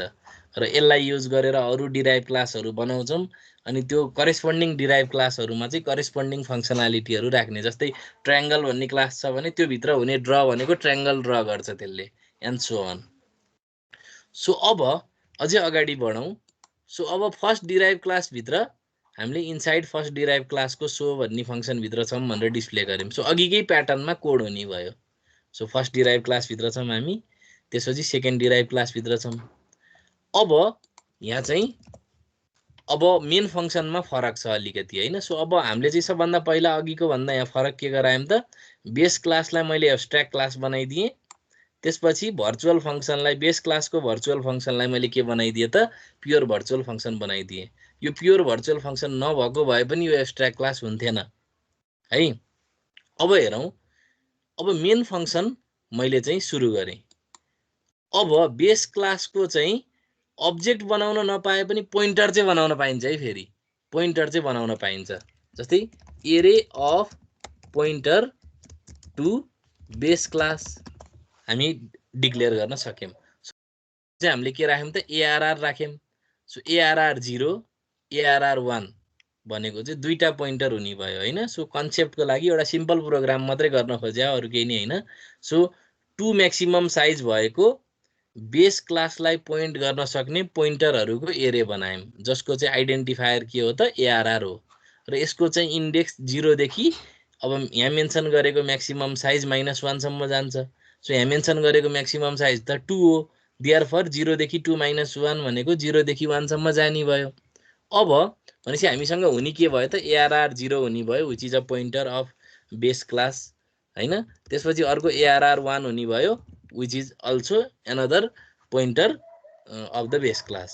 र यो चाहिँ एउटा एरेमा बनायौँ हामीले, पोइन्टरहरूको पनि एरे बनायौँ, बेस क्लास पोइन्टरहरूको पनि एरे बनायौँ। सो अघिकै तरिकाले डिराइभ क्लासका अब्जेक्टहरू हामी डिक्लेयर गऱ्यौँ, जसलाई हामीले चाहिँ नामाकरण के गर्यौँ त DB1 र DB2 भनेर भन्यौँ। सो DB1 को फर्स्ट अब्जेक्टको मैले फर्स्ट पोइन्टरमा चाहिँ एड्रेस असाइन गरेँ। अब अहिले पोइन्टर भनेको पनि यो चाहिँ इलिमेन्ट अफ एरे जस्तो भयो, त्यही भएर ARR0 भनेको एउटा पोइन्टर हो and it is a element of this pointer एरे हैन। अब यसले चाहिँ DB1 को एड्रेस होल्ड गर्ने भयो। सो DB1 को एड्रेस ARR0 मा असाइन गर्यौँ। So this makes ARR0 a pointer to DB1। Likewise DB2 को मेमोरी एड्रेस चाहिँ मैले ARR1 मा असाइन गरेँ। So this makes ARR1 pointer to DB2। अब ARR0 भन्ने बेस क्लासको पोइन्टर हो जोसँग चाहिँ जुन पोइन्टरसँग चाहिँ DB1 को मेमोरी एड्रेस छ। त्यही भएर सो भन्ने फङ्सनलाई कल गर्दाखेरि चाहिँ डिराइभ क्लासकै सो भन्ने फङ्सन कल हुने भयो। ARR0 ले पनि सो भन्ने फङ्सनलाई कल गर्दाखेरि के हुने भयो त सेकेन्ड डिराइभ क्लासको चाहिँ सो भन्ने फङ्सन कल हुने भयो and then program will terminate. वास्तवमा अघिको भर्चुअल फङ्सन राखेकै प्रोग्राम रहेछ, तर यहाँ चाहिँ अलिक फरक तरिकाले गरियो। हामीले के गर्यौँ त मेन फङ्सनमा पोइन्टरको एरे बनायौँ जसलाई हामी array of pointer to base class भन्छौँ, र बाँकी त अरू भर्चुअल फङ्सनको कन्सेप्ट सेम हो, तर हामीले यहाँ राख्ने बेलामा चाहिँ प्योर भर्चुअल फङ्सन राख्यौँ। र अहिलेको केसमा चाहिँ हाम्रो बेस क्लास भनेको चाहिँ it is an abstract class, र यो क्लासको चाहिँ हामी कुनै अब्जेक्ट चाहिँ हामी चाहिँ बनाउँदैनौँ, तर अब्जेक्ट बनाउँदैनौँ भन्दाखेरि चाहिँ पोइन्टर चाहिँ बनाउन पाउने रहेछौँ। फेरि पोइन्टर चाहिँ बनाउन पाइने रहेछ। पोइन्टर किन बनाउन पाइने रहेछ भन्दा we can use that pointer to access all the elements in the corresponding derive class. So base क्लासको पोइन्टर बनाउनै किन पर्ने रहेछ भने सबै डिराइभ क्लासको अब्जेक्टलाई हामी एक्सेस गर्न पायौँ नि त हैन। त्यही भएको हुनाले नै यो कन्सेप्ट चाहिँ एकदमै पावरफुल कन्सेप्ट हो। किन भन्दाखेरि अब हेर्नु न, जस्तै अब अहिले यो फर्स्ट डिराइभ क्लास चाहिँ कुनै ट्रायङ्गलसँग रिलेटेड भएको भए ट्रायङ्गल ड्र गर्ने खालको कोडहरू हुन्थ्यो। सेकेन्ड डिराइभ क्लास चाहिँ कुनै सर्कलसँग रिलेटेड भएको भए सर्कलसँग रिलेटेड ड्र गर्ने कोडहरू हुन्थ्यो यो सो फङ्सनभित्र। अनि बेस क्लास भनेको सेप भन्ने क्लास हुन्थ्यो। सो अब एउटै पोइन्टरहरूको एरे बनाएर मलाई के फाइदा भयो भन्दाखेरि यही एउटै टाइपको फङ्सन कलले पनि डिफ्रेन्ट टाइपको सेपहरू मैले ड्र गर्न सक्ने भयो नि त। यही कुराले मैले ट्रायङ्गल ड्र गर्न सक्छु, सर्कल ड्र गर्न सक्छु एन्ड सो अन। सो यो चाहिँ एकदमै पावरफुल कन्सेप्ट रहेछ भन्ने हजुरहरूले चाहिँ रियलाइज गर्नुहोस्। सो विथ दिस अब हामीले चाहिँ के गर्यौँ त array of pointer to the base class भन्ने टपिक पनि हामीले कभर गऱ्यौँ, र यो टपिक कभर गरिराख्दाखेरि हामीले चाहिँ अब्स्ट्र्याक्ट बेस क्लास र प्योर भर्चुअल फङ्सनको आइडिया पनि हामीले यहीँ कभर गऱ्यौँ। सो यहाँ तपाईँले देख्न सक्नुहुन्छ यो एउटा के भएर एउटा स्लाइड चाहिँ डम्मी स्लाइड आयो। सो अब हामी चाहिँ भर्चुअल डिस्ट्रक्टर भन्ने टपिकमा जाँदैछौँ। यहाँभन्दा अगाडि यदि हजुरहरूलाई केही कन्फ्युजन छ भने I would like to take some questions if there is any. केही छ सर एब्स्ट्र्याक्ट क्लास नभइकन एरे अफ पोइन्टरको गर्न पाइन्छ कि नै? अब्स्ट्र्याक्ट क्लास नभइकन पोइन्टरको त गर्न पाइन्छ, तर भर्चुअल फङ्सन चाहिँ हुनु पर्यो। बुझ्नुभयो सुनिल? हेलो, खोइ त सुनिलको आवाजै आएन है। बुझे सर, बुझे। भर्चुअल फङ्सन क्लासको के रे यो कस्तो मेरो साउन्ड भन्नु न।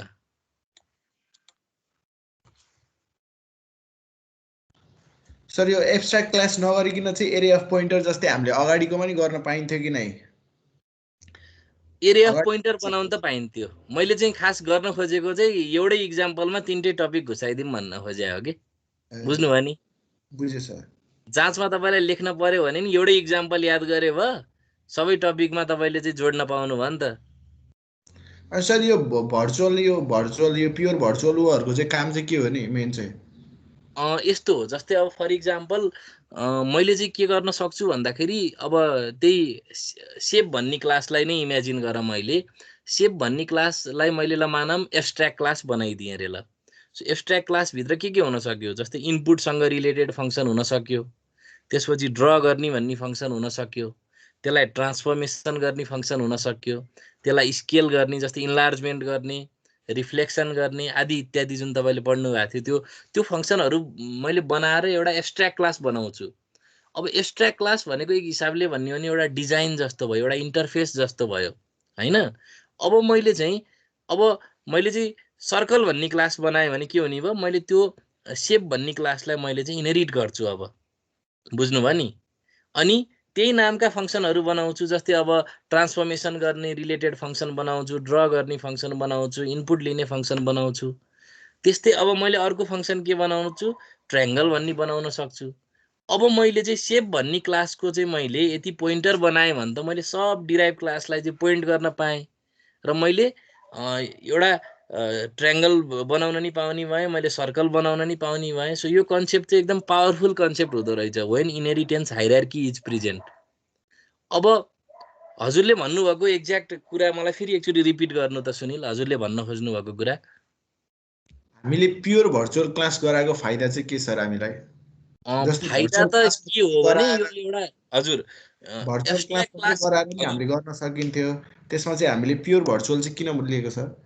त्यो भनेको इन्टरफेस डिफाइन गर्न खोज्या हो, त्यो अरू कुनै कोडिङमा समस्या नआओस् होइन। अब यदि त्यो चाहिँ एब्स्ट्र्याक्ट क्लास नभइदिएको भए त त्यहाँ कुनै वर्केबल फङ्सन्सहरू हुन्थ्यो नि त होइन। अनि त्यो झन् गन्जागोल हुन्थ्यो। बरु कुनै पनि चिज यदि इन्टरफेसको लागि डिजाइन गरेको भने त्यो चाहिँ त्योभित्र कुनै गुदी नलेख्ने कि त्यो कोडै नलेख्ने कि त्योभित्र, त्यसले चाहिँ जस्ट अरू सबैलाई एउटा बाँध्ने काम मात्रै गर्यो कि। प्योर भर्चुअल फङ्सन अनि एब्स्ट्र्याक्ट क्लास बनाउनु भयो भने एउटा इनहेरिटेन्स हाइरार्कीमा बाँधेर राख्न चाहिँ त्यसलाई एउटा ग्रुपिङ गराउने टेक्निक जस्तो हो कि एक हिसाबले। बुझ्नुभयो? ती सबैलाई जोडेको के एउटा जोड्ने कमन इन्टरफेस जस्तो भयो कि। हजुर सर। जस्तै मैले सेप भन्ने प्योर भर्चुअल फङ्सन भएको अनि तपाईँको एब्स्ट्र्याक्ट क्लास बनाएर ट्रायङ्गल, सर्कल, इलिप्स सबै डिराइभ क्लासहरूलाई जोड्न सक्छु नि त मैले। त्यो सेप भन्ने क्लासमा आफैभित्र त केही हुने भएन, तर त्यहाँभित्र जुन प्योर जस्तै प्योर भर्चुअल फङ्सन भन्ने चाहिँ एब्स्ट्र्याक्ट बेस क्लासमा नाम हुने भयो, त्यही नामको चाहिँ अरू सब क्लासमा बनाउने भयो नि त मैले। जस्तै ल फर इक्जाम्पल सुनिल र मैले चाहिँ एउटा सफ्टवेयर बनाउन लागियो अनि सुरुमा दुईजना बसेर सल्लाह गरियो अरे, ल यस्तो यस्तो खालको चाहिँ हाम्रो प्रोग्राममा चाहिँ यो नाम गरेको फङ्सन राख्ने भनेर हामीले सल्लाह गरेर एउटा इन्टरफेस डिफाइन गरियो अरे। त्यसपछि त तपाईँले र मैले जति पनि इनहेरिटेन्स लाएर कोड लेख्छौँ त्यही एब्स्ट्र्याक्ट बेस क्लासलाई अथवा एब्स्ट्र्याक्ट क्लासलाई आधार मानेर चाहिँ अरू डिराइभ क्लासहरू बनाउँछु। त्यो भएपछि हाम्रो फङ्सनको नामहरू सिमिलर हुने भयो, कोडहरू पनि सेन्सिबल हुने भयो। अनि अब एउटै बेस क्लासको पोइन्टर बनाएर सबै अपरेसनहरू पनि एचिभ गर्न सकिने भयो। बुझ्नुभयो कि भएन सुनिल? सर। अरू साथीहरूको केही क्वेसन छ? अरू साथीहरूको केही क्वेसन छ? सर यो एब्स्ट्र्याक्ट बेस क्लास कसरी बनाएको थिए यति सर्टमा भन्दिन न म। ए ल ओके, मेरो स्लाइड देखिराख्नु भएको छ? हजुर सर। जस्तै एब्स्ट्र्याक्ट बेस क्लास कसरी भयो भन्दाखेरि कुनै पनि एब्स्ट्र्याक्ट बेस क्लास हुनको लागि चाहिँ त्यसमा कम्तीमा एउटा प्योर भर्चुअल फङ्सन हुनुपर्छ। This is first condition. यो बुझ्नु भएको छ?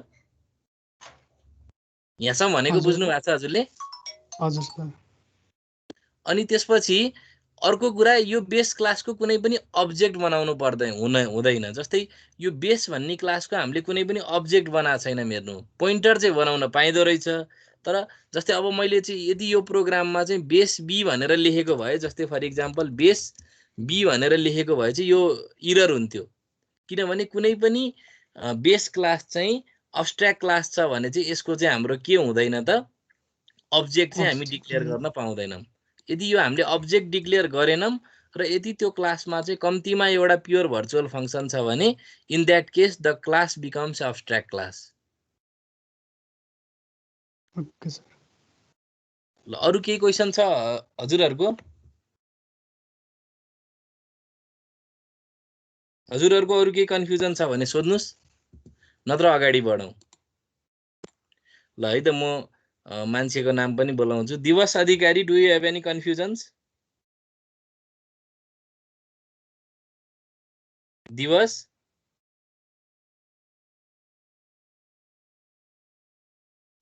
ल दिवसले सुन्नु भएर रहेछ कि है। देवराज पराजुली? छैन सर। छैन सर, बुझेछ।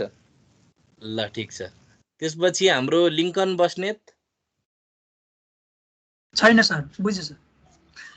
प्रयाग मान? प्रयाग? छैन सर। छैन। ल ओके। सो त्यसो भए म अझै अगाडि बढ्छु किनभने यो च्याप्टर चाहिँ समट बुझ्नको लागि अलिक कम्प्लिकेटेड चाहिँ छ है। So I admit that.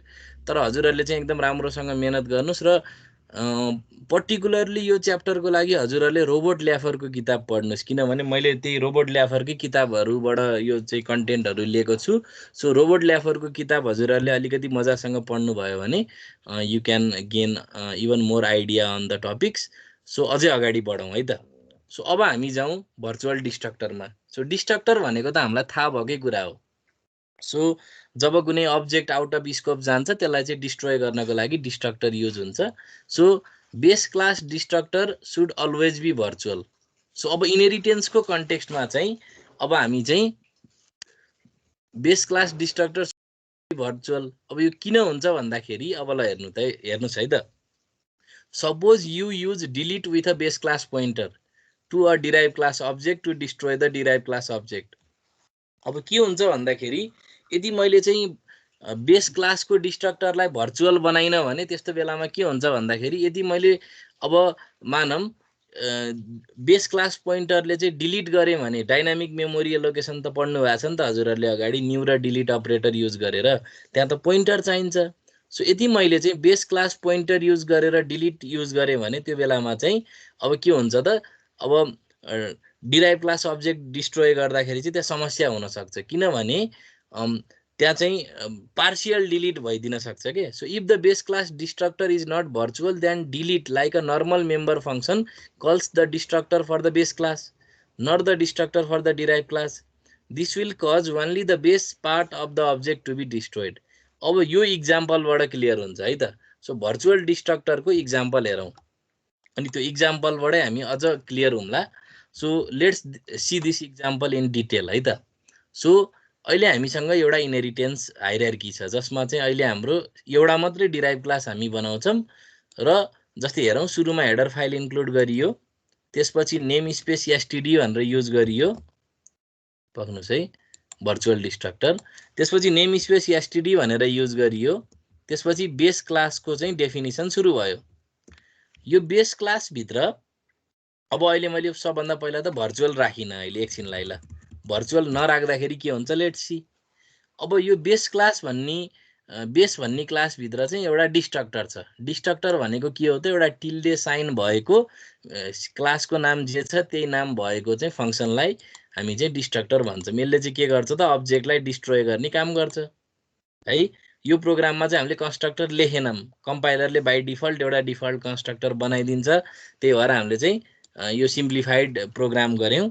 त्यसपछि एउटा डिइआरबी नामको एउटा डिराइभ क्लास बनायौँ by publicly inheriting this base class.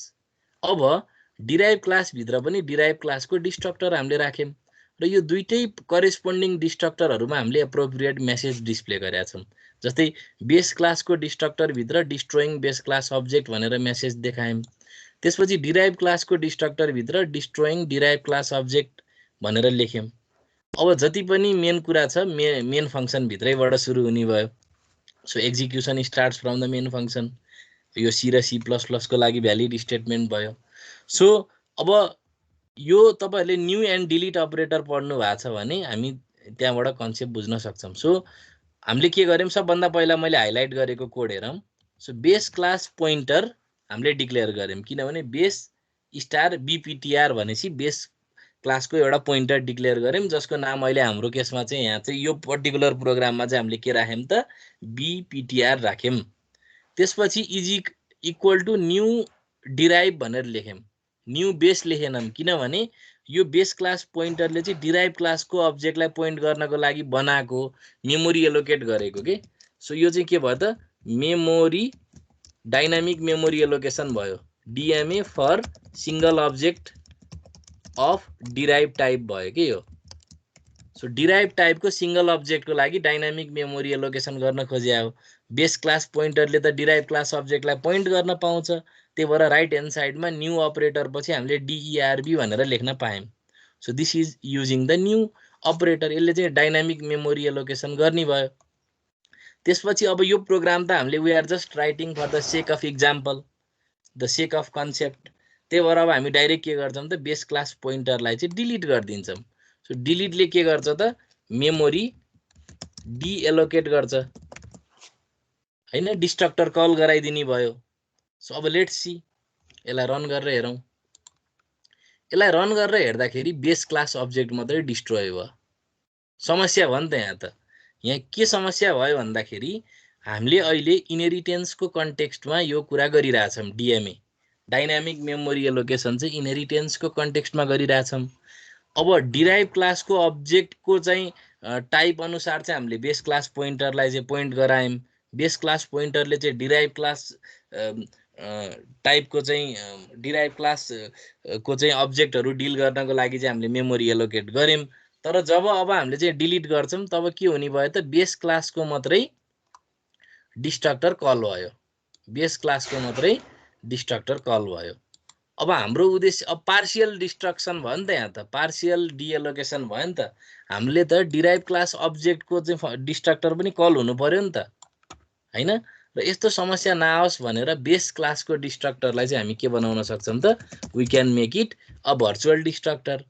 अघि जसरी हामीले चाहिँ भर्चुअल फङ्सन बनाएको थियौँ, यसमा पनि भर्चुअल भन्ने किवर्ड प्रिफिक्स गरिदिन सक्छौँ डिस्ट्रक्टरको अगाडि। सो अब यस्तो गऱ्यौँ भने के हुने भयो त, कम्प्लिट डिस्ट्रक्सन हुने भयो। सो बेस क्लास पोइन्टरलाई डिस्ट्रोय गर्दाखेरि बेस क्लास कम्पोनेन्ट र डिराइभ क्लास कम्पोनेन्ट दुइटै डिस्ट्रक्ट हुनु पर्यो नि त। किनभने डिराइभ क्लास अब्जेक्टमा त बेस क्लासको पनि अंश आएर बस्या हुन्छ नि त, पोर्सन एट्रिब्युट्स मेथड्सहरू आएर बस्या हुन्छ। अनि बेस क्लासको मात्रै कम्पोनेन्टहरू डिलिट भइदियो भने त त्यो पार्शियल डिलिट भयो, पार्शियल डिएलोकेसन भयो। त्यो समस्या नहोस् भन्नको लागि हामी के गर्नुपर्ने रहेछ, we need to use a virtual destructor. So virtual destructor भनेको के रहेछ त, अब एकदम सिम्पल भाषामा भन्नु पर्दाखेरि अब इनहेरिटेन्स हायरार्कीमा यदि मैले बेस क्लास पोइन्टर बनाएर डाइनामिक मेमोरी एलोकेसन गरेको छु भने त्यस्तो बेलामा चाहिँ यदि मैले बेस क्लास पोइन्टरको माध्यमबाट चाहिँ डिलिट गर्न खोजिरहेको छु भने, मेमोरी डिएलोकेट गर्न खोजिरहेको छु भने पार्शियल डिलिसनको प्रब्लमबाट चाहिँ छुटकारा पाउनको लागि we need to use a virtual destructor in the base class. अब यो लेख्न पनि त्यति गाह्रो रहन्छ। So we simply need to prefix a virtual keyword in front of the destructor in the base class. This is all about the virtual destructor. यो चाहिँ virtual destructor भयो। अब मैले यहाँ स्लाइडमा राखेको प्रोग्राममा चाहिँ हजुर पार्शियली भएको भए चाहिँ कस्तो हुन्छ र, मेमोरी एलोकेट गरेर बसेको हुन्छ सर बेस हैन यस्तो हो नि मेमोरी एलोकेट भएर बस्या हुन्छ। जस्तै अब तपाईले याद गर्नु न, हामीले पहिला जस्तै ल फर इक्जाम्पल पर्सन भन्ने क्लास बनायौँ, अनि त्यसपछि अर्को चाहिँ इम्प्लोइ भन्ने क्लास बनायौँ रे। अब इम्प्लोइ भन्ने क्लास बनाछौँ अनि बेस क्लास पोइन्टरले चाहिँ अब हामीले चाहिँ एक्सेस गर्यौँ रे मेम्बरहरू, अनि पर्सनको मात्रै एट्रिब्युट्स र मेथडहरू अथवा त्यहाँ जति मेमोरी अकुपाई भएको छ पर्सनको त्यसको मात्रै डिलिट भयो भने त राम्रो भएन नि त। इम्प्लोइको पनि डिलिट हुनु पर्यो नि त हैन। बुझ्नुभयो अब? बुझेँ सर। ल भर्चुअल डिस्ट्रक्टर त्यही भएर चाहिने रहेछ। सो अब हामी यो च्याप्टरको लगभग अन्तिमतिर आइसक्यौँ। अब हामी चाहिँ पोइन्टरहरूको चाहिँ कन्भर्सन र टाइप इन्फर्मेसनको कुरा गर्छौँ। सो एकदमै धैर्य धारण गर्नु होला, नआत्तिनु होला, किनभने यो एकदम पोइन्टरकै बारेमा बढी डिस्कसन भयो यहाँ, र नर्मल्ली पोइन्टरको कन्सेप्ट चाहिँ धेरैलाई टफ पनि लाग्छ। सो हजुरहरूले चाहिँ यदि यो टपिक एकैचोटि नबुझेको भए के गर्नुहोस्, अब मजासँग किताबहरू पढ्ने, अनि त्यसपछि यो रेकर्डेड भिडियो फेरि तपाईँले हेर्नु, अथवा यदि मैले चाहिँ अझ यसलाई क्ल्यारिफाई गर्नु छ भने हजुरहरूले चाहिँ नेक्स्ट क्लासमा मलाई क्वेसन सोध्न पनि सक्नुहुन्छ, अथवा मेलबाट पनि सोध्न सक्नुहुन्छ। सो अब हाम्रो अर्को टपिक छ रिइन्टरप्रेट कास्ट अपरेटर। अब यो भनेको के हो? Reinterpret cast is a type casting operator used in C++। So casting भनेको के हो भने कुनै पनि डाटा टाइपलाई, कुनै पनि एक्सप्रेसनको टाइपलाई जबरजस्ती अर्को टाइपमा कन्भर्ट गर्ने हो हैन। जबरजस्ती त यो केसमा चाहिँ जबरजस्ती नै हुन्छ रिइन्टरप्रेट कास्टको केसमा। So it is use to convert one pointer to another pointer of any type. So अब रिइन्टरप्रेट कास्टले चाहिँ के गर्छ त, पोइन्टरहरू कन्भर्ट गर्छ। इन जेनरल कास्टिङ भनेको चाहिँ एउटा टाइपबाट अर्को टाइपमा कन्भर्ट गर्ने हो इन जेनरल। तर रिइन्टरप्रेट कास्टले चाहिँ के गर्छ त, एउटा पोइन्टरलाई अर्को पोइन्टरमा कन्भर्ट गरिदिन्छ, no matter either the class is related to each other or not. अब त्यो दुईटा पोइन्टर एउटै छ कि छैन, मिल्ने हो कि होइन, त्यो कम्प्याटिबल छ कि छैन, त्यो केही चेक गर्दैन रिइन्टरप्रेट कास्टले, झ्याप्प कन्भर्ट गरिदिइहाल्छ। सो त्यही भएर रिइन्टरप्रेट कास्ट अपरेटरलाई अलिकति केयरफुल्ली युज गर्नुपर्छ, किनभने यो पावरफुल छ तर it can be misuse. Power misuse भयो भने त्यसले चाहिँ डिस्ट्रक्सनतिर लान्छ। It does not check if the pointer type and data pointed by the pointer is same or not. Compatibility check गर्दैन। सो अगाडि बढौँ। जस्तै यो सिम्पल प्रोग्राम हेरौँ। Write a program in C++ to illustrate the concept of reinterpret cast operator. सबभन्दा पहिला त header file include गरियो, त्यसपछि नेम स्पेस एसटीडी युज गरियो, मेन फंक्सन सुरु भयो। मेन फंक्सन भित्र हामीले चाहिँ एउटा भेरिएबल डिक्लेयर गर्यौं सबभन्दा पहिला, अनि त्यसलाई इनिशियलाइज पनि गर्दियौं। सो ए भन्ने नामको भेरिएबल डिक्लेयर गरेर इनिशियलाइज पनि भयो। सो यसको इनिशियल भ्यालु कति भयो त 65 भयो। त्यसपछि हामीले सँगसँगै के गर्यौं, आइपिटिआर नामको सेन्स हामी के राख्न खोजेको भने इन्टिजर पोइन्टर भन्न खोजेको हो। सो इन्टिजर पोइन्टर पनि डिक्लेयर गर्यौं र त्यसलाई चाहिँ ए भन्ने भेरिएबलको मेमोरी एड्रेस असाइन गरियो। सो अब भन्न खोजेको के हो, ए भन्ने भेरिएबलको मेमोरी एड्रेस चाहिँ आइपिटिआर मा छ। So this iptr is a pointer which is pointing at the integer variable A, र यसले चाहिँ इन्डाइरेक्टली डिरिफरेन्स गरेर यसको भ्यालु पनि एक्सेस गर्न सक्छ। अर्को भनेको क्यारेक्टर भेरिएबल डिक्लेयर गरियो, त्यसको भ्यालु असाइन पनि गरियो, यानी कि इनिशियलाइज भयो सुरुमै डिक्लेयर गर्दाखेरि। सो सी भन्ने क्यारेक्टर कन्स्ट्यान्टलाई सीएच भन्ने क्यारेक्टरमा लगेर राखियो अथवा इनिशियलाइज गरियो भनेर बुझे नि भयो। अनि क्यारेक्टर पोइन्टर पनि डिक्लेयर गरियो, किनभने क्यारेक्टरलाई पोइन्ट गर्ने भनेको क्यारेक्टर पोइन्टर हुनु पर्यो। सो m% अफ सीएच हुने भयो। सो भन्न खोजेको अब सीपीटीआरलाई यदि मैले डिरिफरेन्स गरे भए त आउनु पर्ने सी थियो नि त, हैन? यदि मैले सीपीटीआर भन्ने पोइन्टरलाई यदि डिस्प्ले गरे भए, यदि मैले यो सीपीटीआरलाई डिरिफरेन्स गरेर चाहिँ डिस्प्ले गरे भए त यसले के गर्थ्यो त सीएच को भ्यालु डिस्प्ले गर्थ्यो, व्हिच विल बी सी। यसले त सी भन्ने, अथवा अहिले क्यारेक्टर भएको हुनाले मैले क्यारेक्टर कन्स्ट्यान्टको रूपमा लेखेँ, सी भन्ने चाहिँ क्यारेक्टर डिस्प्ले गरिदिन्थ्यो स्क्रिनमा। तर अब यहाँ रिइन्टरप्रेट कास्टको युज भयो, सी के हुन्छ लेट सी। अब के छ भने यो आइपिटिआर भनेको इन्टिजर पोइन्टर छ। अब यो इन्टिजर पोइन्टर भइसकेपछि यसलाई मैले क्यारेक्टर पोइन्टरमा कन्भर्ट गर्न खोजिरहेको छु। So I am type casting this integer pointer into character pointer using this reinterpret cast operator. So reinterpret cast अपरेटरमा के हुँदो रहेछ त, एउटा पोइन्टर हुँदो रहेछ जसलाई हामीले ब्राकेटमा लेख्छौँ सोर्स पोइन्टर, अनि त्यसलाई डेस्टिनेसन केमा लाने त, हैन? त्यो चाहिँ हामी लेख्छौँ in between this angle brackets, र त्यसपछि चाहिँ हामी के गर्छौँ त रिइन्टरप्रेट कास्टले चाहिँ कन्भर्सन गराउँछौँ, र यो integer pointer will be converted into the character pointer. अब क्यारेक्टर पोइन्टरको भ्यालु डिरिफरेन्स गरेर चाहिँ मैले के गरिदिन्छु त, यसको भ्यालु डिस्प्ले गर्न खोज्दा ए को भ्यालु डिस्प्ले भयो के। अब यो किन भयो भन्दाखेरि यो इन्टिजर पोइन्टरको भ्यालु त कति हुन्छ, यो इन्टिजर पोइन्टरले एक्सेस गरेको भ्यालु त 65 हुन्छ। त्यो कुरा क्यारेक्टर पोइन्टरमा आएर यदि क्यारेक्टर पोइन्टरको कन्टेक्स्टमा आएर चाहिँ यदि त्यो भ्यालु आउँछ भने त त्यो त क्यारेक्टर भयो, र क्यारेक्टरको केसमा 65 को 65 भनेको त ए भन्ने क्यापिटल लेटर ए को आस्की भ्यालु हो। त्यही भएर सीपीटीआरलाई मैले डिस्प्ले गर्दाखेरि के आयो त क्यापिटल ए डिस्प्ले भयो। अनि यहाँ मेन हामीले बुझ्न खोजेको रिइन्टरप्रेट कास्ट अपरेटरको बारेमा हो। सो यहाँ चाहिँ रिइन्टरप्रेट कास्टले चाहिँ के गर्यो त इन्टिजर पोइन्टरलाई क्यारेक्टर पोइन्टरमा कन्भर्ट गर्ने काम गर्यो। त्यो कन्भर्सन मिनिङफुल छ कि छैन, त्यो ठिक छ कि छैन भनेर चेक गर्दैन, जबरजस्ती कन्भर्ट गरिदिन्छ रिइन्टरप्रेट कास्टले। अब अहिलेको केसमा पो यो इन्टिजर र क्यारेक्टरको रिलेसन थियो र मिल्यो, कहिलेकाहीँ त जे पाए त्यही पनि हुनसक्छ। त्यही भएर त्यस्तो केसमा चाहिँ रिइन्टरप्रेट कास्ट चाहिँ एक्सिडेन्टल हुनसक्छ। अब अर्को इक्जाम्पल हेरौँ। Write a program in C++ to illustrate the concept of reinterpret cast operator using 2 different classes. अब जस्तै हेर्नुहोस्, यसमा चाहिँ एउटा कम्प्लेक्स भन्ने क्लास छ। यो कम्प्लेक्स भन्ने क्लासमा चाहिँ रियल र इमेजिनरी भन्ने हुन्छ, अनि गेट डाटा सो डाटा, यो हाम्रो लागि नयाँ कुरा हैन। सो कम्प्लेक्स भन्ने क्लास छ, त्यो भित्र गेट डाटा सो डाटा छ। This is not a new thing, यो एउटा क्लास भयो। त्यसपछि अर्को डिस्टेन्स भन्ने क्लास छ। डिस्टेन्स भन्ने क्लासमा फिट र इन्च भन्ने दुईटा एट्रिब्युट छ। यसमा पनि गेट डाटा र सो डाटा भन्ने दुईटा फंक्सनहरु छ, जसले चाहिँ फिट र इन्चको भ्यालुलाई इनपुट लिएर डिस्प्ले गर्ने काम गर्छ। सो मेन फंक्सन सुरु भयो।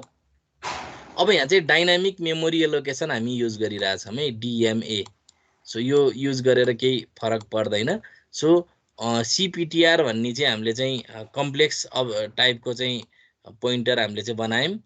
इक्वल टु न्यू कम्प्लेक्स भनेर लेख्यौँ, यो डाइनामिकल्ली एलोकेट गरेको हो मेमोरी।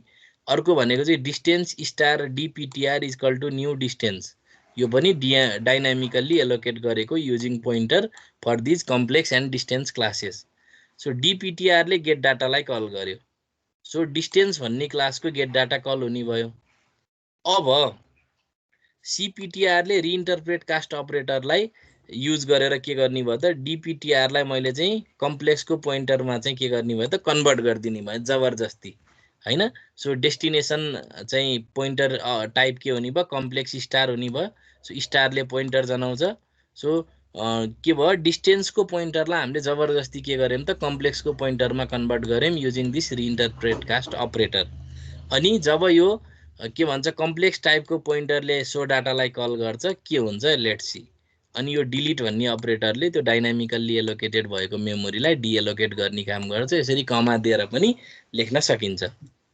अब यो प्रोग्राम के हुने भयो नि ल हेर्नु है त, डिस्टेन्समा त हामीले फिट र इन्च इनपुट गर्छौं, फिट र इन्चमा चाहिँ हामीले 5 र 7 इनपुट गर्छौं। जबरजस्ती हामीले डिपिटिआरलाई सिपिटिआरमा कन्भर्ट गर्यौं अनि यसलाई डिस्प्ले गर्दा त यो कम्प्लेक्स नम्बरको फर्ममा डिस्प्ले भइदिँदो रहेछ के। अब यो त्यति सेन्सिबल चिज त होइन, बट अब दिस कन्भर्सन ह्यापेन्स हैन due to the reinterpret cast operator. अब अर्को छ यो च्याप्टरको last topic run time type information. So नामैबाट यसको अर्थ आइरहेछ। सो रन टाइम भनेको चाहिँ प्रोग्राम एक्जिक्युसन भइराख्दाखेरि सो टाइप भन्ने बित्तिकै यसको डाटा टाइपसँग रिलेटेड इन्फर्मेसनहरूको कुराहरू हुने भयो। So in C++, the runtime type information is a mechanism that exposes information about an object's data type during runtime. So runtime मा object को data type को information थाहा हुन्छ, expose हुन्छ। त्यही भएर runtime type information एउटा mechanism हो runtime मा object को चाहिँ data type expose गर्ने। So this feature can be available only when the class has at least one virtual function. It allows the type of an object to be determined when the program is executing. So program execution फेजमा जाँदाखेरि त्यसको data type थाहा हुने भयो। So run time type इन्फर्मेसनको लागि C++ मा एउटा डाइनामिक कास्ट भन्ने अपरेटर छ, अर्को टाइप आइडी भन्ने अपरेटर छ। सो डाइनामिक कास्ट अपरेटर भनेको इनफ्याक्ट रिइन्टरप्रेट कास्ट अपरेटर जस्तै हो। यसले एउटा पोइन्टरलाई अर्को पोइन्टरमा कन्भर्ट गर्छ, तर यसमा चाहिँ टाइप चेकिङ एकदम स्ट्रङ हुन्छ, त्यो जे पाए त्यही कन्भर्सन हुन दिँदैन। र स्पेशल्ली यो चाहिँ त्यही बेस क्लास पोइन्टर र डिराइभ क्लास पोइन्टरहरू बीच इन्टर कन्भर्सन गर्न बढी युज हुन्छ। सो अब यसको बारेमा हेरौँ। A cast is an operator that forces one data type to be converted into another data type. In C++, dynamic casting is primary use to safely downcast, that is cast a base class pointer or reference to a derived class pointer. It can also be used for upcasting, that is casting a derived class pointer to a base class pointer. Dynamic casting checks the consistency at runtime, hence it is slower than static cast. Take a look at a function signature of a dynamic cast below. So dynamic cast को यो syntax हो जसमा चाहिँ यो source pointer भयो, यो destination pointer भयो, यो new PTR भन्ने यसको टाइप भयो, डाइनामिक कास्ट भन्ने अपरेटर भयो, अनि यो चाहिँ अब कुनमा लाने भन्ने चाहिँ अप्सन भयो एंगल ब्राकेट भित्र। सो अब सिम्पल एक्जाम्पल हेरौँ। Write a program in C++ to illustrate the concept of dynamic cast operator. So dynamic cast operator use गर्नको लागि टाइप इन्फो भन्ने हेडर फाइल हामीले चाहिँ इन्क्लुड गर्नुपर्छ। अब बाँकी कुरा हेर्दै जाउँ। जस्तै नेम स्पेस एसटीडी युज गरियो। सो बी भन्ने एउटा बेस क्लास भयो। अब यसबाट चाहिँ हामी डी भन्ने डिराइभ क्लास बनाउँछौँ। यो बी भन्ने बेस क्लास भित्र चाहिँ एउटा FUNC भन्ने नामको चाहिँ भर्चुअल फंक्सन छ। अनि त्यसपछि डी भन्ने एउटा डिराइभ क्लास भयो, त्यसले चाहिँ बी भन्ने बेस क्लासलाई इनहेरिट गर्छ। यो भित्र केही छैन खाली। सो मेन फंक्सन सुरु भयो। सो बी भन्ने नामको चाहिँ एउटा अब्जेक्ट हामीले के गर्यौं त डाइनामिकल्ली एलोकेट गर्यौं इक्वल टु न्यू डी गरेर। त्यसपछि हामीले के गर्यौं त डाइनामिक कास्ट गरेर यो बी भन्ने पोइन्टरलाई चाहिँ डी भन्ने टाइपको क्यापिटल डी भन्ने टाइपको पोइन्टरमा चाहिँ डाइनामिक कास्ट अपरेटर युज गरेर पोइन्ट गर्यौं, कन्भर्ट गर्यौं। अब डाइनामिक कास्ट अपरेटरले चाहिँ भ्यालिड एड्रेस असाइन गरिदिन्छ यदि यो कन्भर्सन सक्सेसफुल भयो भने। यदि कन्भर्सन सक्सेसफुल भएन भने नल असाइन गरिदिन्छ। त्यही भएर यदि यो डी भन्ने जुन डिराइभ क्लासको चाहिँ जुन अब्जेक्ट छ यदि यसको चाहिँ एड्रेस चाहिँ नल आएन भने यो कन्भर्सन सक्सेसफुल भयो, इट वर्क्स। अदरवाइज यसले काम गरेन भन्ने कुरा बुझिन्छ। सो डाइनामिक कास्टले चाहिँ कन्भर्सन गर्न मिल्ने भए मात्रै कन्भर्सन गर्छ, रिइन्टरप्रेट कास्ट जस्तो जबरजस्ती कन्भर्ट गर्दैन। त्यही भएर यसले चाहिँ सेफ चाहिँ कन्भर्सन गर्ने भएको हुनाले यो युज हुन्छ बढी। र यसको चाहिँ आउटपुट के आउँछ त, वर्क्स आउँछ, किनभने it is a valid conversion. किनभने हामीले के गरिरहेछौँ त, बेस क्लास पोइन्टरलाई डिराइभ क्लास पोइन्टरमा कन्भर्ट गरिरहेछौँ using a dynamic cast operator. र डाइनामिक कास्ट अपरेटर युज गर्नको लागि बेस क्लास भित्र चाहिँ एउटा भर्चुअल फङ्सन हुनैपर्छ र टाइप इन्फो भन्ने हेडर फाइल चाहिँ हामीले के गर्नुपर्छ त, इन्क्लुड गरेको हुनुपर्छ। अब लास्टमा छ एउटा टाइप आइडी अपरेटर भन्ने। टाइप आइडी अपरेटर भनेको एउटा यस्तो अपरेटर हो जसले के गर्छ त, कुनै पनि एक्सप्रेसनको अथवा टाइप नेमको चाहिँ इन्फर्मेसन दिन्छ इन द रन टाइम। अब the type ID operator returns an L value of the type constant.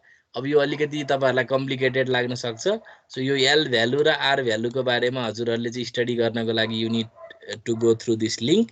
So in case if you are interested यो लिङ्क चाहिँ तपाईँले एकचोटि भिजिट गर्नुहोस् र त्यसपछि अझ बुझ्नु भएन भने चाहिँ म हजुरहरूको चाहिँ क्वेरीलाई क्ल्यारिफाई गर्छु। तर मैले अब यो टाइप आइडीको चाहिँ एकदम सिम्प्लिफाइड एन्सरतिर चाहिँ म लाग्छु। सो टाइप आइडी भनेको के हो भने एउटा यस्तो अपरेटर हो जसले कुनै पनि भेरिएबलको, कुनै पनि पोइन्टरको टाइपको इन्फर्मेसन दिन्छ इन द रन टाइम। अब यो इक्जाम्पलबाट सबै कुरा छर्लङ्ग हुन्छ है त। लेट्स सी, यसलाई मैले कोड ब्लक्सबाटै बुझाउन चाहेँ। सो टाइप आइडीको this is the example. So सबभन्दा पहिला हेर्नुहोस्, हेडर फाइल हामीले इन्क्लुड गऱ्यौँ, आइओ स्ट्रिम र टाइप इन्फो भन्ने हेडर फाइल हामीले इन्क्लुड गऱ्यौँ, नेम स्पेस एसटिडी भन्ने हामीले युज गऱ्यौँ। सो एउटा बेस भन्ने क्लास छ, दिस इज अ अब भर्चुअल, अब के भन्ने, अब यसलाई चाहिँ एउटा बेस क्लास भनौँ। अब यसलाई एब्स्ट्र्याक्ट क्लास अझै भन्न सकिएन किनभने हामीसँग प्योर भर्चुअल फङ्सन छैन। So this is a base class having a virtual function. त्यसपछि एउटा कम्प्लेक्स भन्ने क्लास हामीले बनायौँ।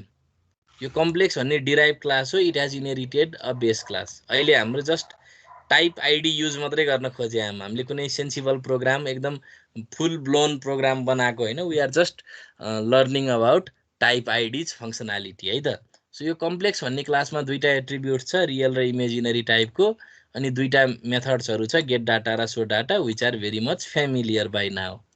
अब हेरौँ, मेन फङ्सनभित्र हामी चाहिँ विभिन्न भेरिएबलहरू डिक्लेयर गरौँ। जस्तै फर्स्ट यो 31 नम्बर लाइनमा चाहिँ हाम्रो के छ त, ए भन्ने नामको एउटा इन्टिजर भेरिएबल डिक्लेयर गऱ्यौँ, अनि आइपिटिआर भन्ने नामको इन्टिजर पोइन्टर डिक्लेयर गऱ्यौँ। Likewise float B comma star FPTR. So B भनेको फ्लोट टाइपको भेरिएबल हो, एफपिटिआर भनेको चाहिँ फ्लोट टाइपको पोइन्टर हो।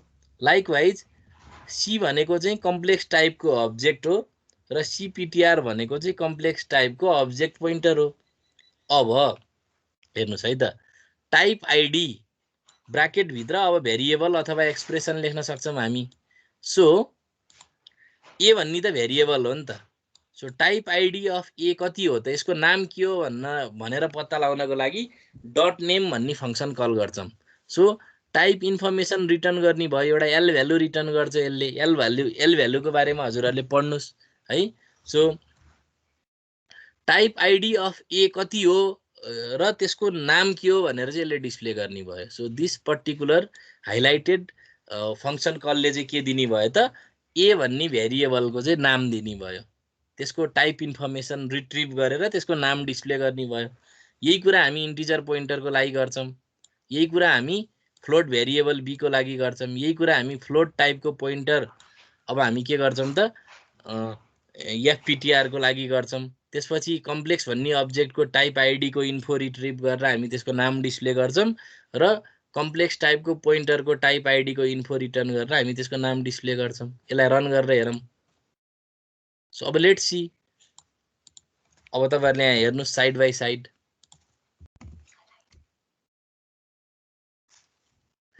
अब हेर्न सक्नुहुन्छ हजुरहरूले, तपाईँहरूले यहाँ के हेर्न सक्नुहुन्छ भन्दाखेरि हाम्रो मेन फङ्सनमा चाहिँ के छ भन्दा हामीले विभिन्न टाइप इन्फर्मेसनहरू चाहिँ रिट्रिभ गर्न खोजिरहेका छौँ। सबभन्दा पहिला चाहिँ ए भन्ने भेरिएबलको चाहिँ हामीले चाहिँ इन्फर्मेसन रिट्रिभ गर्यौं है त। जस्तै अब हेर्नुस् टाइप आइडी ए डट नेमले के डिस्प्ले गर्यो भन्दा आई डिस्प्ले गर्यो, आई भनेको इन्टिजर है त।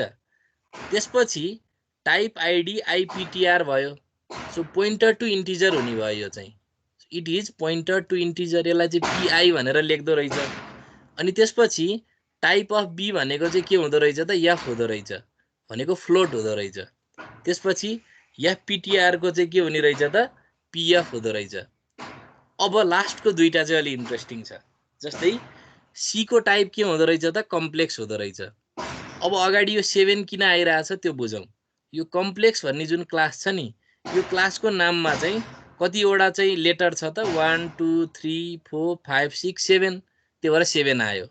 यो कम्प्लेक्स भन्ने यो अब्जेक्टको चाहिँ यो अब्जेक्ट कुन क्लास बिलोङ गर्छ त कम्प्लेक्स भन्ने क्लाससँग बिलोङ गर्छ र यसको चाहिँ आइडेन्टिफायरमा कतिवटा क्यारेक्टर हुन्छ त 7 वटा, त्यही भएर 7 आयो। त्यही भएर द टाइप अफ सीपीटीआर इज कति आउने भयो त, अब सीपीटीआर भनेको त कम्प्लेक्सको पोइन्टर हुने भयो। So it is a pointer to complex हैन, कम्प्लेक्स भन्ने क्लासको अब्जेक्टलाई पोइन्ट गर्न सक्ने पोइन्टर भयो। सो यसलाई भन्दाखेरि कसरी भन्ने, पोइन्टर टु कम्प्लेक्स भन्ने। र कम्प्लेक्स भन्ने चाहिँ शब्दमा कतिवटा क्यारेक्टर छ त 7 वटा। So this information is retrieve by using this type ID operator. र यो type ID operator dynamic cast अपरेटरले दुईटैले के कुन बेला काम गर्छ त, they operate in the run time.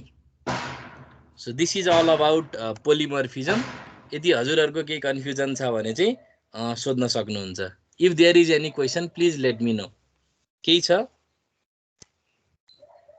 Sir रिइन्टरप्रेट cast अपरेटरमा के जस्तै 65 लेखेर अनि त्यस्तोमा चाहिँ हामीले सर्ट भ्यालु दियो भने के गर्छ नि? हेरौँ न त हैन। जस्तै रिइन्टरप्रेट कास्टको यो इक्जाम्पल छ हैन। ल अब सुनिलको क्वेरीको मेरो स्क्रिन शेयर भइरहेछ नि है सुनिल? भइरहेछ सर। फ्लोट अब ए इज इक्वल टु ल 12.23 भनेर लेखेँ मैले ल फर इक्जाम्पल है। ल 12.23 अनि ल FPTR is equal to m% of A लेखेँ। अनि त्यसपछि यहाँ ल फर इक्जाम्पल एफपिटिआर भयो। यसलाई रन गरौँ है त। के भयो त इरर देखायो। इनभ्यालिड कन्भर्सन पक्नु है एकचोटि। m% अफ यहाँ किन यस्तो भयो, यो किन हट्यो त यहाँबाट? जे पाए त्यही आयो हैन सुनिल? हजुर हजुर 65.5 गर्नु सर क्या हो? ल ठीक छ।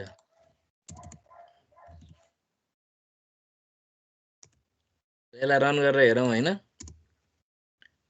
कहाँ गयो? यसलाई रन गरौँ, केही पनि आएन हैन। केही नै आएन। अब भन्न खोजेको तात्पर्य के रहेछ भने सुनिल, रिइन्टरप्रेट कास्ट अपरेटरले काम गरिदिन्छ जबरजस्ती के। तपाईको चाहिँ अब त्यो कन्भर्सन भ्यालिड छ, त्यस सेन्सिबल छ छैन केही चेक गर्दैन। जस्तै अब अहिलेको मैले इक्जाम्पल देखाएको थिएँ नि, डिस्टेन्स र कम्प्लेक्स अब्जेक्टको चाहिँ रिइन्टरप्रेट कास्ट छ नि, अब यसमा जबरजस्ती डिस्टेन्स अब्जेक्टलाई कम्प्लेक्स अब्जेक्टमा चाहिँ कन्भर्ट गरिदियो। अब हेर्नु न भइदियो के भन्दा, अब डिस्टेन्स 5 फिट 7 इन्च मैले इन्टर गरेँ भने यसलाई चाहिँ 5 + I7 भन्ने कम्प्लेक्स नम्बरको रूपमा डिस्प्ले गरिदियो। त सेन्सिबल छैन नि त हैन। अब यो सेन्सिबल छ कि छैन भन्ने चेक चाहिँ यो रिइन्टरप्रेट कास्टले चाहिँ गरेन के। That is the thing. अरु केही छ हजुरहरुको क्वेरी?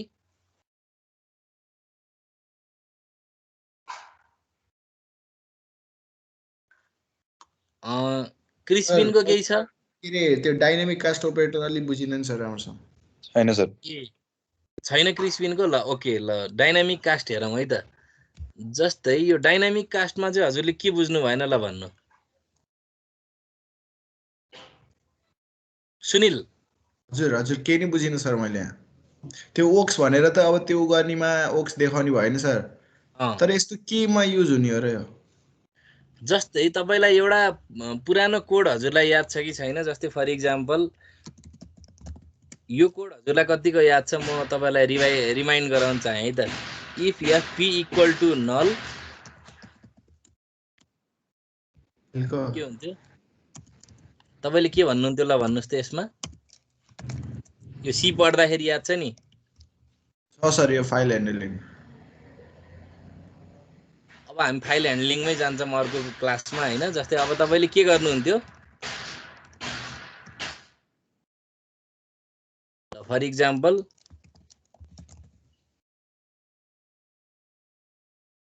ल यस्तो खालको कन्टेक्स्ट छ भने अब यहाँ के हुन्थ्यो भन्दाखेरि यो एफ ओपन भन्ने फंक्सनले चाहिँ एउटा पोइन्टर रिटर्न गर्थ्यो एड्रेस रिटर्न गर्थ्यो फाइलको यदि मैले यो फाइललाई रिड मोडमा ओपन गरे भने यसले रिटर्न गर्ने कुरा चाहिँ कुनै एड्रेस हुन्थ्यो एड्रेस यदि त्यो फाइल ओपनिङ चाहिँ सक्सेसफुल भयो भने के हुन्छ त यो पोइन्टरमा कुनै भ्यालिड एड्रेस गएर बस्छ भ्यालिड एड्रेस गएर बसिसकेपछि त्यो त नल आउँदैन नि त नल आएन भने ठीक हो इरर भएन तर यदि यो कन्भर्सन यो फाइल ओपनिङ प्रोसेस चाहिँ सक्सेसफुल भएन भने के हुन्छ त त्यस्तो बेलामा नल रिटर्न गरिदिन्छ एफ ओपनले र नल रिटर्न गरेको खण्डमा चाहिँ के हुन्छ त इरर आयो भन्ने बुझिन्छ सो भन्न खोजेको तात्पर्य के हो भने अहिले यहाँ पनि के हुन्छ यहाँ पनि यो डाइनामिक कास्टले चाहिँ बी भन्ने टाइपको पोइन्टरलाई डी भन्ने टाइपको पोइन्टरमा कन्भर्ट गर्दाखेरि यदि यो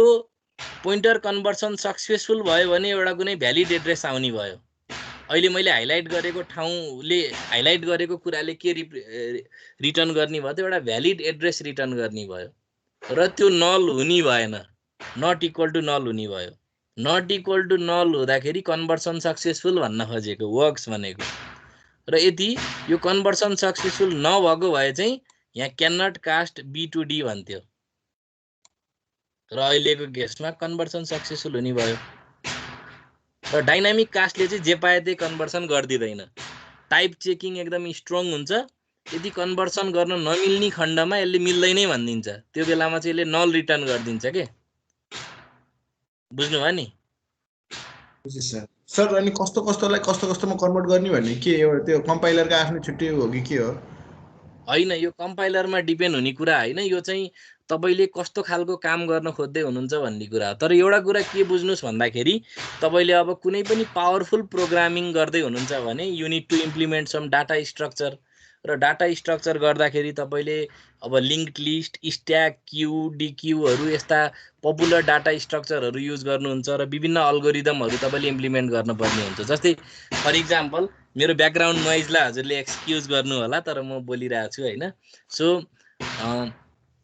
नर्मल्ली के हुन्छ भन्दाखेरि धेरै जसो कम्प्युटर इन्जिनियरिङको कम्प्युटर साइन्सको अल्गोरिदम रन गर्दाखेरि के हुन्छ सकेसम्म कम कम्प्युटेसनल रिसोर्स युज गरौँ भन्ने हुन्छ सकेसम्म थोरै भन्दा थोरै तपाईको के त मेमोरी चाहिँ वेस्ट जाओस् भन्ने हुन्छ अब हामी जस्तै सर्टिङ हेरौँ न ल सर्टिङ गर्दाखेरि हामी के गर्न सक्छौं एउटा कुनै मेमोरीमा डाटा स्टोर भइराछ डाटालाई चलाउँदै नचलाइकन पोइन्टरलाई हामी सर्टिङ गर्न सक्छौं के हेर्नु त्यस्तो एडभान्स कन्सेप्टहरु छ के प्रोग्रामिङमा जस्तै डाटालाई एक्चुअली मुभै नगरिकन पोइन्टरलाई मात्रै मुभ गरेर खाली त्यो पोइन्टर भनेको त एरो जस्तो हो नि त एक हिसाबले पोइन्टरलाई मात्रै चलाएर हामी सर्टिङ गर्दिन सक्छौं पोइन्टरलाई मात्रै चलाएर मैले अर्को अपरेसन गर्दिन सक्छु पोइन्टरलाई मात्रै चलाएर मैले भ्यालु चेन्ज गर्न सक्छु सो पोइन्टर एकदमै पावरफुल कन्सेप्ट हो र एउटै पोइन्टरले मल्टिपल क्लासको अब्जेक्टलाई पोइन्ट गर्न सक्ने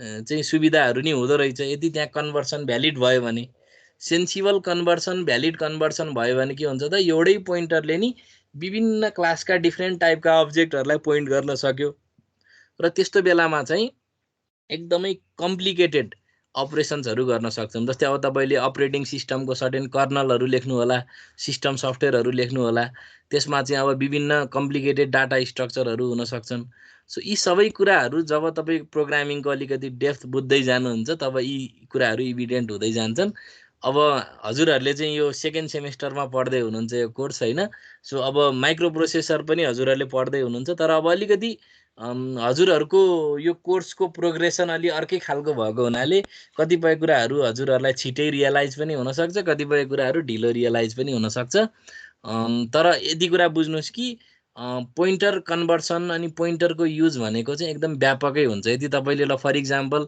गर्नुहोस् न, भिएलसी मिडिया प्लेयरको सोर्स कोड डाउनलोड गर्नुहोस्, लिनक्सको चाहिँ सोर्स कोड डाउनलोड गर्नुहोस्, try to compile it, build गर्नुहोस् मेक टुलहरू युज गरेर, त्यहाँभित्रको कोडहरू हेर्नुहोस्, नबुझे पनि पोइन्टर कति युज हुन्छ यु विल रियलाइज होइन। सो अहिलेलाई हामी के मात्र बुझौँ भने हामी अहिले जस्ट एउटा थ्योरी र ल्याङ्ग्वेज पर्सपेक्टिभले मात्रै पढिरहेछौँ। अब प्र्याक्टिकल्ली प्रोग्रामिङ गर्दाखेरि चाहिँ यस्ता धेरै कुराहरू आउँछन् है त। नेपालमा हुने प्रोग्रामिङ भनेको धेरै जसो एसेन्सियल्ली तपाईँको चाहिँ लाइब्रेरी बेस्ड एपिआई बेस्ड प्रोग्रामिङहरू बढी हुन्छ। तर जब तपाईँ आफै एपिआई बनाउँछु, लाइब्रेरी पनि मै बनाउँछु भन्ने तरिकाले फ्रम कोर फ्रम स्क्रैच लाग्नुहुन्छ, तब चाहिँ त्यो बेलामा pointer is one of the very very powerful tool है। त्यही नै हो। अरू केही छ?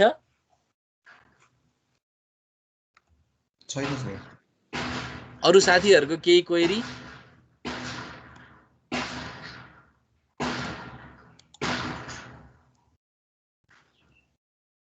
रुजालको केही क्वेरी छ? रुजाल, हेलो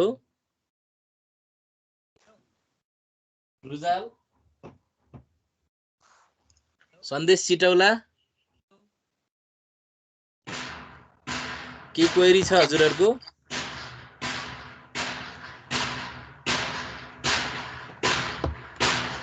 केही छैन रुजाल? भन्नु न। अघि मैले बोलेको सुनेको थिएन? सुनिएको थिएन। ए यहाँ माइकको भोल्युम कम रहेछ, अहिले ठिकै भयो सर। ए ल, त्रिभुवन भट्ट हजुरले के ठिक छ रुजाल, त्यसो भए है त्रिभुवनको केही क्वेरी छ? छैन सर। ल त्यसो भए अब अरू केही कन्फ्युजनहरू भए हजुरहरूले मलाई पछि सोध्नु होला अथवा मेल गरेर सोध्नु होला होइन। नत्र यति भन्दै आजको क्लासलाई चाहिँ मैले यहीँ टर्मिनेट गर्न चाहेँ। ल है त, अब नेक्स्ट क्लासमा चाहिँ हामी च्याप्टर 8 सुरु गर्छौँ र फाइल ह्यान्डलिङ पनि हामी चाँडै नै सघाउँछौँ। यो क्लास एटेन्ड गरिदिनु भएकोमा सबैजनालाई थ्याङ्क यू भेरी मच है त। ल ल, हेभ अ नाइस डे सबैजनालाई। Thank you. Thank you sir.